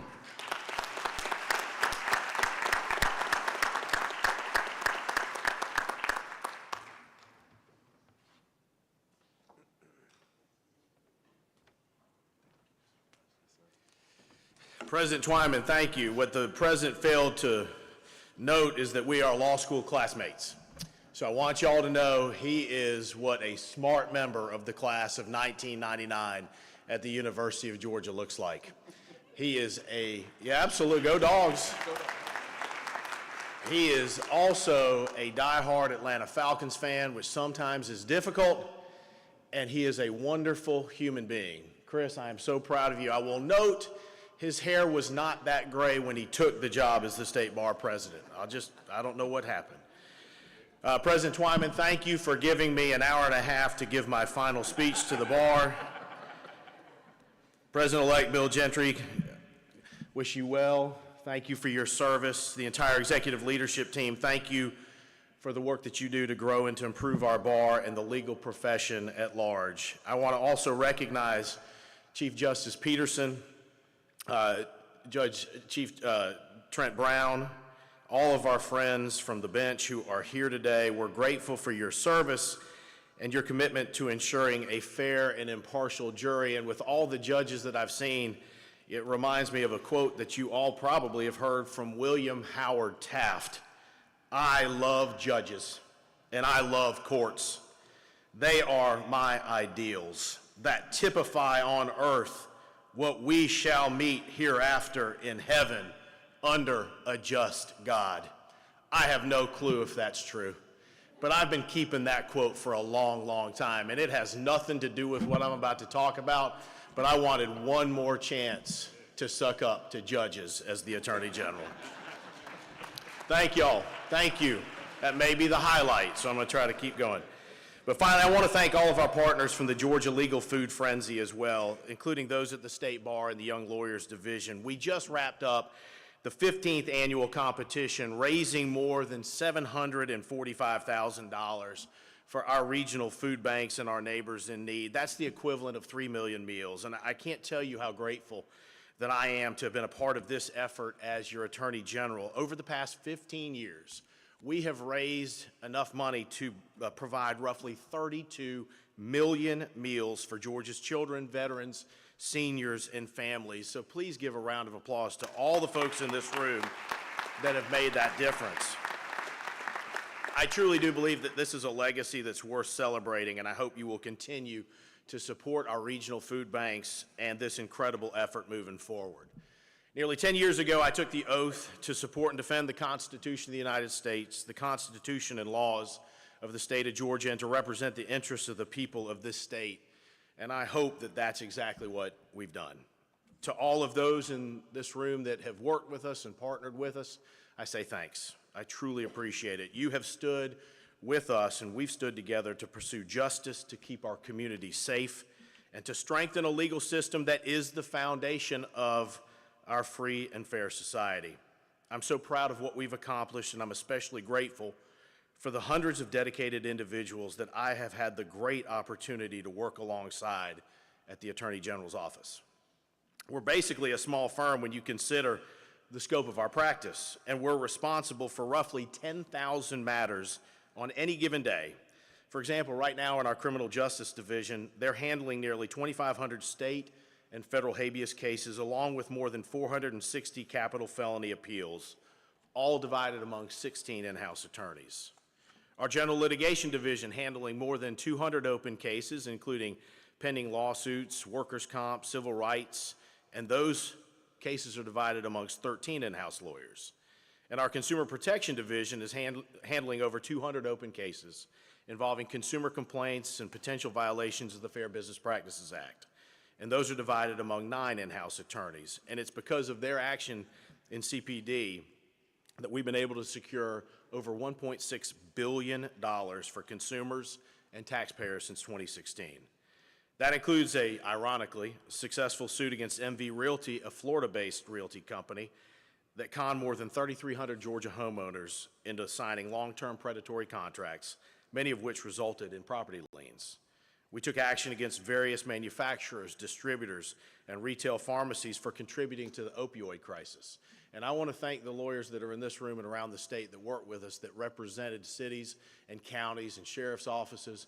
We could not have gotten this done had it not been for everybody working together with the legislature to make sure that Georgia got 100% of what it was, what we were owed and what we deserved. And this was a matter of life and death. This doesn't happen all the time, but it was. People are dying around the state. And I want to thank the lawyers that worked together with us to make sure that we could secure $1 billion for our state and local governments to expand critical treatment, prevention, and recovery services. This has been a priority of mine since day one. And we've heard from Georgians who've experienced a loss firsthand due to overdose. We've talked with countless sheriffs who've continued to arrest the same people over and over again due to a lack of mental health and addiction services. But our jails aren't treatment facilities, and we need real solutions to support Georgians in every region. And I believe that these funds will do just that. The Georgia Opioid Crisis Abatement Trust, chaired by Commissioner Kevin Tanner, has already awarded more than $70 million to nearly 130 projects around the state, with the remainder of the funds to be distributed over a period of years. And in the meantime, we need to keep fighting and supporting those in the recovery community who are working to save lives, strengthen families, and rebuild communities. And throughout my time as AG, we've taken a proactive approach to tackling Medicaid fraud in the state. It's not a victimless crime, and the theft of taxpayer dollars harms our most vulnerable patients and it undermines the program at large. That's why we're proud to have worked with local, state, and federal partners to address false claims, fraud involving Medicaid home and community-based waiver programs, genetic testing scams, and crimes committed against Georgia seniors. We actually recently added patient protection to the division name because those served by Medicaid are at the heart of what we do. They deserve protection and they deserve to be safe. And over the past 10 years, our team has secured more than 100 convictions involving Medicaid fraud and the abuse, neglect, and exploitation of older adults. And we've recovered $164 million in stolen funds through both civil and criminal actions. That's $164 million taxpayer dollars, and we'll ensure that it's used only to meet the needs of Georgia patients.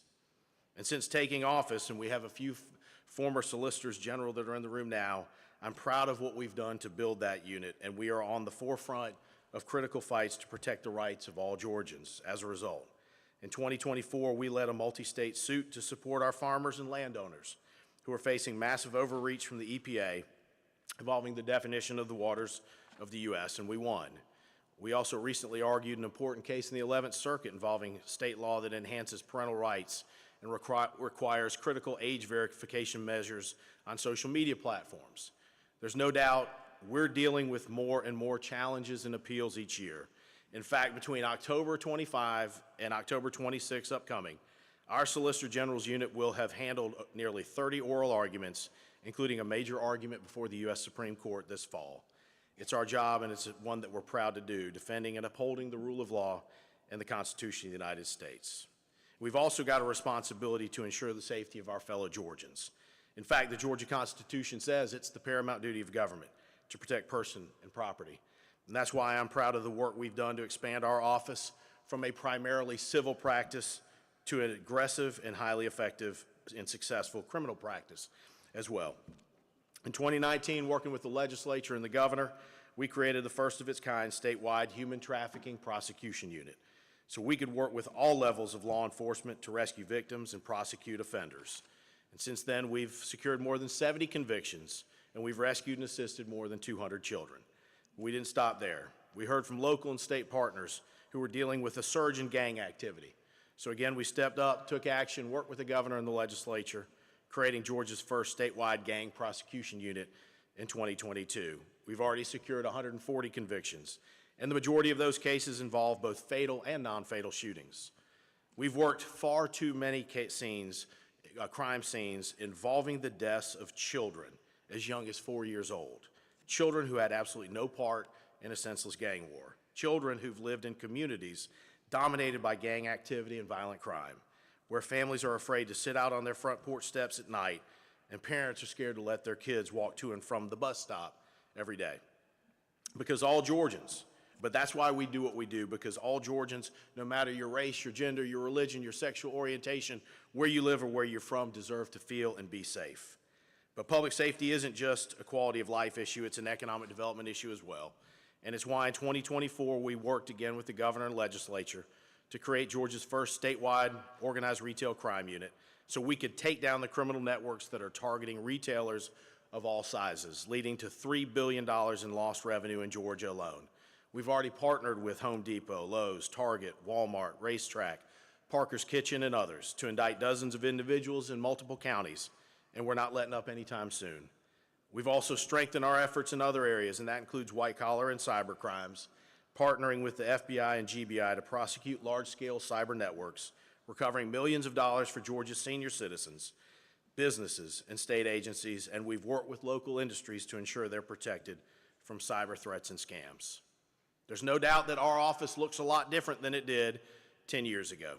We've expanded and taken on more cases than ever before, but above all else, we've tried to put the people of Georgia first and fulfilled our duty every step of the way.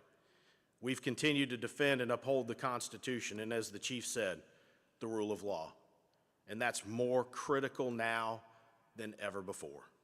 We've continued to vigorously defend our clients, providing excellent representation both inside and outside the courtroom. We've secured critical relief for Georgia consumers and fought to protect the integrity of our Medicaid program. We've helped hundreds of victims of human trafficking, and we've delivered justice for families impacted by gang violence. I'm so proud to stand with you in this fight. I'm grateful to all those at the State Bar for the work that you do to strengthen our legal community. And I want to thank you from the bottom of my heart for allowing me to serve for the last 10 years as your Attorney General. May God bless you and your families, and God bless our state and our great nation. Thank you all.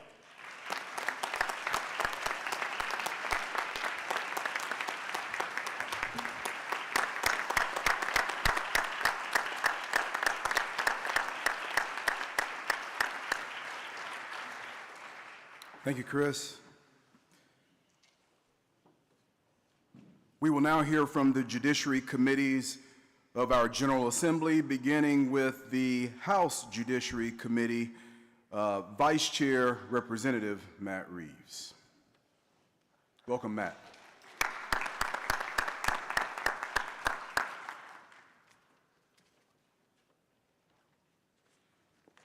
I hope we have a good graphic that our committee council put together so I don't have to go through all 20 bills that passed through the House Judiciary Committee. But it's great to be here today. Really am proud to represent Gwinnett County and the State House. I know we've got David Lipscomb, one of our Board of Governor members. I saw Margaret Washburn. We got Judy King. We got other Gwinnett folks, and I'm proud of them. Definitely want to confirm that your last two presidents, Twyman and Cadle, they were on the scene the last 2 years at the Capitol, along with your executive director and our A-plus governmental relations team, Jen McNeely, Rusty Sewell, Mark Middleton. They did a great job at the Capitol. Chairman Stan Gunner does a great job as House Judiciary Chair from his many years as a district attorney and Superior Court judge, and his time at the Capitol. We've got two of our leaders here on the committee here today. We got Chairman Rob Leverett in the green shirt in the back. We got non-civil chair Tyler Paul Smith. Raise your hand back there from West Georgia. So proud to have them. I think Representative Stacey Evans is going to be here this weekend if she's not already here. You know, there's a lot of talk about needing more lawyer legislators. I think in the House, our House majority, we deliver on that. Speaker Burns is a businessman, but he is a law school graduate. We got Majority Leader Chuck F. Stration. We got Vice Chair Sue Hong. We got the two chairmen who I mentioned. We got Trey Kelly and many others who are lawyer legislators in the House. Proud to do that, to deliver on something that we need more of in government, lawyer legislators. A couple of bills to hit the high points. We got the rundown there from Brock Perry, a wonderful committee counsel in House Judiciary. We had about 20 bills. The Judicial Security Follow-Up Bill we added to the Insurance Affordability Bill, House Bill 1344. There was a judge who was shot in Indiana. We learned about some follow-up. This is our third Judicial Security Bill. I see Gerald Davidson, another one of our board of members, and Chuck Ross over here. So good to see y'all, Gwinnett Board of Governor folks there. But we are making judges safer. We added regulatory reform, House Bill 1247. Virginia did that, and it cut about $1 billion of government spending and cut regulations by 25%. House Bill 1020 raised our DA's salary statewide for the first time in a decade. House Bill 304 helped both our municipal court clerks and municipal court judges. They are excited about that. They're training this week in Savannah. They were doing their judicial security paperwork, so they're already implementing judicial security there. Representative Evans, based on the House Judiciary Appropriations meeting, highlighted some issues with the Court of Appeals caseload and various things, and we met with several of our Court of Appeals judges during the session and reported that back to Chairman Stan Gunner. We've scheduled a House Judiciary Committee meeting July 24th at 1 o'clock at University of North Georgia in Dahlonega. So appellate lawyers or lawyers who want to join with the House Judiciary Committee and Court of Appeals on airing out some ideas on Court of Appeals issues, come to that meeting, help us get the word out on that. As I've been out in the community this year, I've taken with me this 250 anniversary of America and talked to folks in the community about the rule of law. And you know, this year we're celebrating something important in America, but you know, I think back about my time as a young lawyer. The State Bar and the Younger Lawyer Division of Georgia get it right. Y'all planted seeds in my life about being out there in the public arena and doing public service as lawyers. And I'm proud of the work that our State Bar is doing. I'm proud of the work that y'all are doing. Thank you as lawyers and judges for giving back through the state bar, because the work you're doing now matters. It matters for the next generation. You got to fight the American Revolution every generation. It's only a republic if we keep it. And so thank you for devoting time on the Board of Governors and time with the bar, because it makes a difference and is essential now more than ever. Thank you all.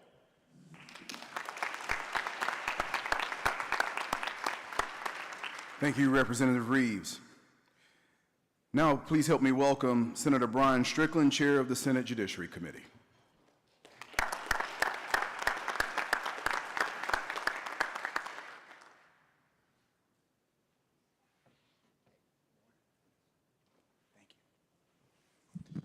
Well, good morning. Thank you for allowing me once again the honor to get to speak in my capacity as Senate Judiciary Chairman. I'm wrapping up my 6th and final year in this position, my 14th and final year in the General Assembly as I move on as a candidate for Attorney General this fall.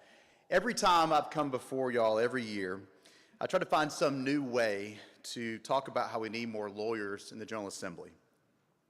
I've pushed for more lawyers to run for office. I've encouraged you to assist our legislative team through your sections and through your bar membership to be more engaged in the process. I have welcomed you personally to come down to the Gold Dome, come to a Judiciary Committee hearing, come see us in action during session. I told you stories about how people took me up on that and came and visited us at the Capitol. Last year, I made a story up about Ivy. You remember this? And as an example, dealing with the family law bill, I talked about Ivy and Leslie and how they had this really bad domestic case. And to be honest, I made Ivy out to be an abusive alcoholic. And I got some laughs, but I really laughed later in the day because when I was at the pool, I learned from some of y'all that y'all thought it was a real story. And I felt a little bad about it, mainly for Leslie, but to be honest, it just made me laugh more. So I would apologize, but I thought it was kind of funny. So this year I decided to write a formal speech to keep me on topic. The reason I've constantly pushed every lawyer to get in front of or to engage in some way with the legislature is primarily based on statistics. Statistics that prove that lawyer legislators should be classified as endangered species. As I wrap up my service in the General Assembly, I'm seeing the closest sign yet that we could become completely extinct. In the state Senate, we currently have 9 of 56 senators that are lawyers. Of those 9, 5 are not running this year. There's me and there's Senator Bill Cowser, who both ran for Attorney General. There's Blake Tillery and Josh McLaurin, who both ran for Lieutenant Governor. Blake came up short, and Josh is on the ballot on Tuesday in the runoff for the Democratic nomination. There's Elena Parent, who decided to retire and take a break from public service. We also have John F. Kennedy, who was in a runoff for Lieutenant Governor on Tuesday, and Jason Estevez, who ran for governor and came up short in the Democratic primary. Both of these men resigned prior to the start of session to focus on their campaigns this year.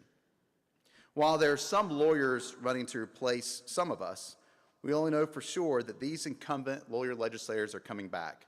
2 Republicans, Bo Hatchett from Habersham County in Northeast Georgia, Stephen McNeil from the Macon area, and 2 Democrats, Harold Jones, a minority leader from the Augusta area, and Randall Mangum from DeKalb County.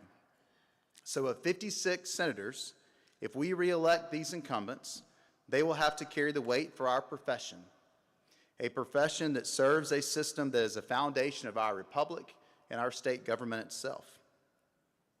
I took the time to say these individuals' names for a reason. They need you. Whether you agree with their politics or not, you need to support them. That means you support their campaigns financially, and more importantly, you support them personally by helping them do their jobs as legislators. I'll be happy to give you their cell phone numbers if you don't already have them. Maybe I should do that up here right now? No. But they need your help. They need your leadership. They need your referral for cases for their firms while they serve during session. And if you aren't convinced, based on these facts alone, while we must have more lawyers engaged in the legislative process, let me give you some concrete examples through a few more statistics. The Senate Judiciary Committee is one of 30 standing committees in the Senate. These are committees where bills are assigned to be heard first before they go to move for consideration to go to the Senate floor for a vote. This committee hears all bills concerning the Constitution, the practice of law, criminal law, and anything else that leadership says needs work by some lawyers. This committee is comprised of mostly lawyers and does have some non-lawyer senators who bring a different perspective to the conversation. If we continue at the current track, this committee will no longer be made up a majority of lawyers since it only has 10 members by rule on the committee. But the Senate Judiciary Committee had 109 bills assigned to it this year. Of those 109 bills, 51 made it out of committee. Of those 51, 37 went to the Senate for a Senate floor vote. Of the 37, 24 made it all the way to the governor's desk and received his signature for final passage.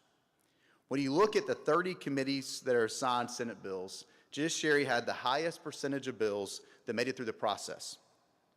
14.49% of all bills that were voted on the Senate floor came through the Judiciary Committee. And 14.6% of all new laws that were signed into law by Governor Kemp this year came through the Senate Judiciary Committee first. These are bills that address criminal offenses, the evidence code, trust, estates, family law, corporate law, our civil justice system, the practice of law itself, and our Constitution. But the bigger story would be all those bills that never made it out of committee for a good reason. Lawyer legislators are carrying the load for our state when it comes to making certain we continue to be a state that respects the rule of law, the separation of powers, and writes laws that actually work in our courtrooms and the system of justice. More than ever, citizens don't trust our legal process. Distrust in the system as a whole should alarm everyone. Our nation and our state were founded on the idea that when we have a dispute, instead of having a Western shootout in the street, the person with the least amount of resources and power can go toe-to-toe with the person with all the money and power in the world and be equal under the law. It's also a system which someone accused of a crime has guaranteed due process rights that go so far as to make certain that they enter a criminal proceeding presumed innocent until proven guilty beyond reasonable doubt. This system is so basic to us and transcends all of our areas of practice as attorneys.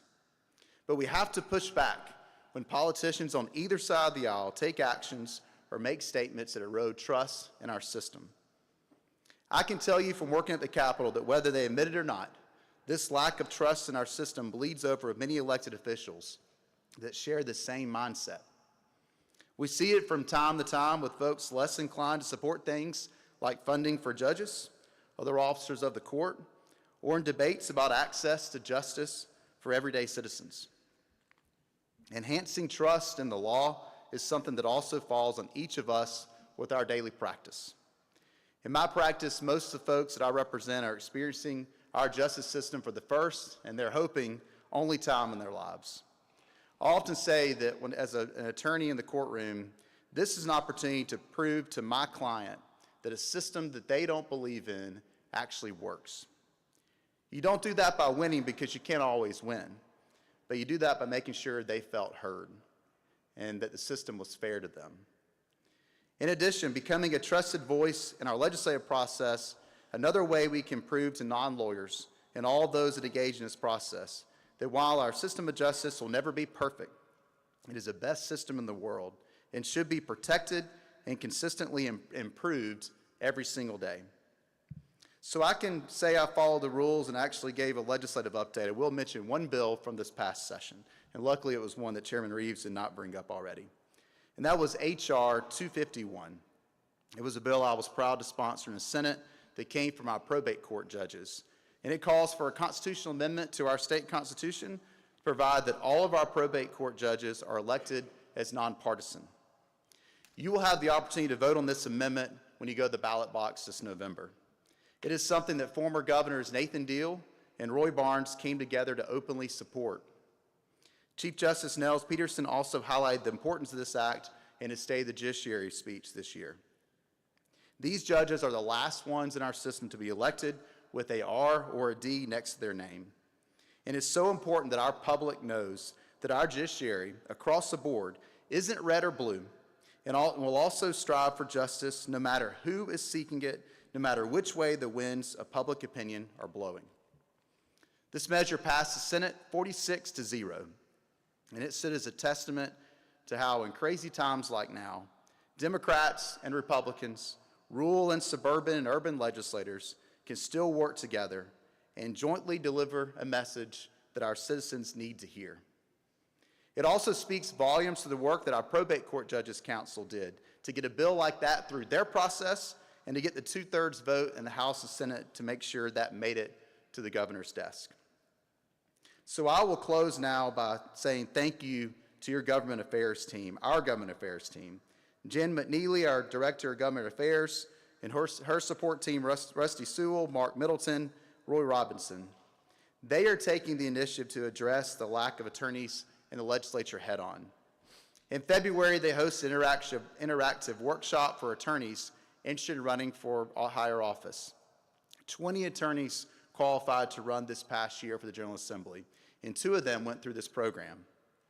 They'll also be introducing an inaugural legislative internship program, offering opportunities for you all to spend the day at the Capitol, the launch of the Lawyers on Call program to provide feedback on legislation, and also hosting lawyer-legislator receptions to make sure you can directly engage with lawyer legislators. So as I close my run as chairman of Judiciary Committee in the Senate, by once again using this time to encourage you to help our state, our profession, our clients, your clients, by making sure that you engage in some way in our legislative process. I want to thank you personally for supporting us that are doing this. Thank you for supporting me in my time in the General Assembly. On behalf of all lawyer legislators, thank you so much for your support of us. Thank you for the opportunity to be with y'all today. You will see me later this weekend chasing my 8-year-old, 6-year-old boys around the pool. I look forward to continuing to work with y'all to protect the rule of law and continue to make sure that the practice we all share in gets more perfect every single day. Thank you.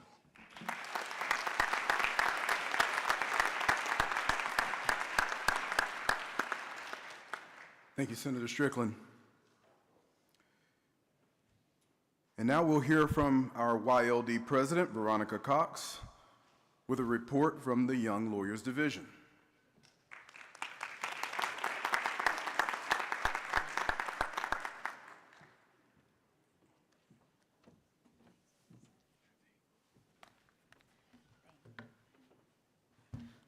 Hey, everybody. Today is my last day as YLD president. Thank you. It's been a great year. Do I press the big green button? Okay. That's not the first slide. There we go. Hi. Okay, so it's been a great year. The YLD has done a lot.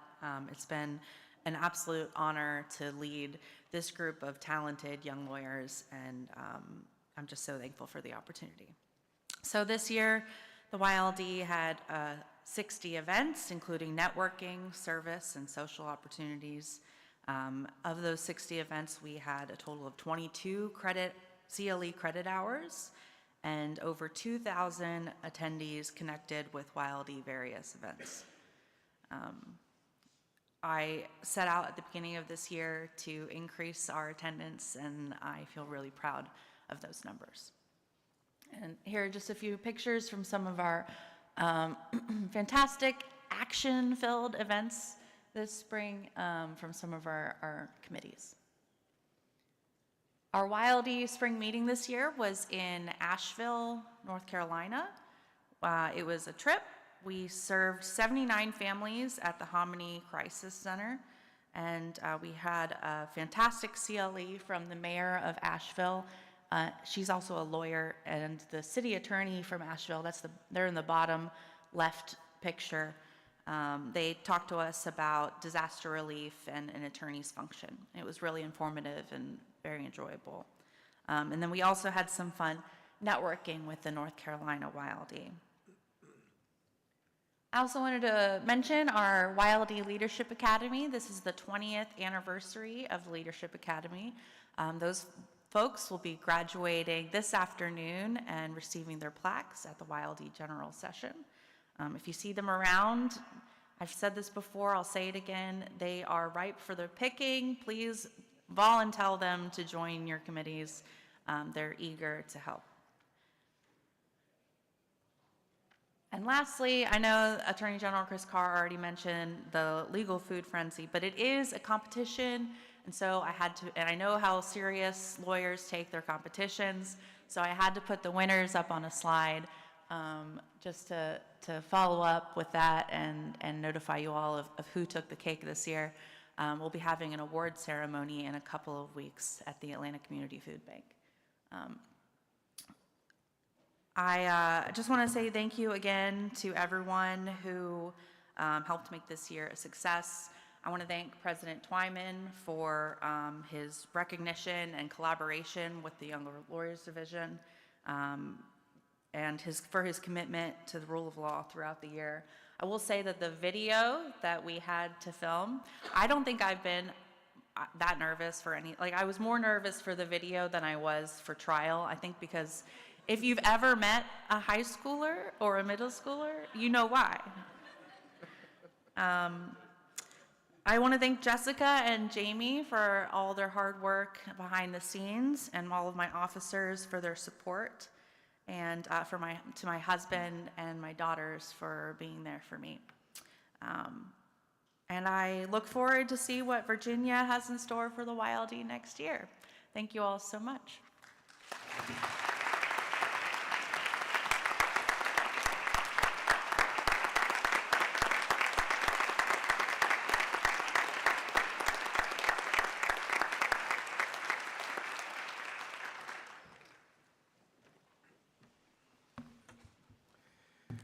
Thank you, Veronica, and congratulations on a successful and productive YLD year.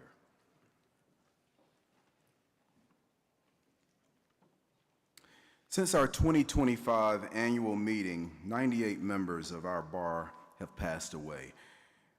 I want to direct your attention to pages 34 and 35 of our annual meeting program, the small skinny book here, the program, which lists the names of those departed members. And at this time, I'll ask that you bow with me in a moment of silence.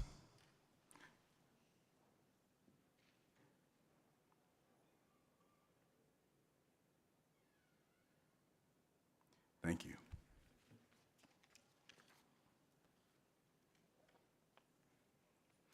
As we close, I want to commend your attention to the schedule of events for this afternoon that is also found in your annual meeting program, and I want to encourage you to participate in the meaningful meetings and CLEs that we will have throughout today, and to enjoy the nice weather and the beach, of course. And finally, I want to recognize Linton Johnson. Linton is sitting on the second row here, center aisle, right in front of me, and Linton has served this bar dutifully and with purpose for many years, and this is Linton's last annual meeting. Linton, congratulations on your retirement, and a personal thank you for your service to this bar and for all of the assistance you provided to me during my presidency. So thank you and congratulations.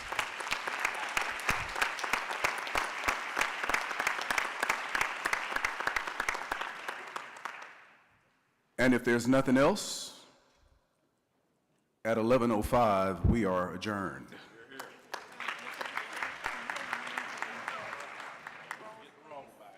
And as you adjourn, please leave the roll sheets. And if you have one, please bring it up front. Thank you.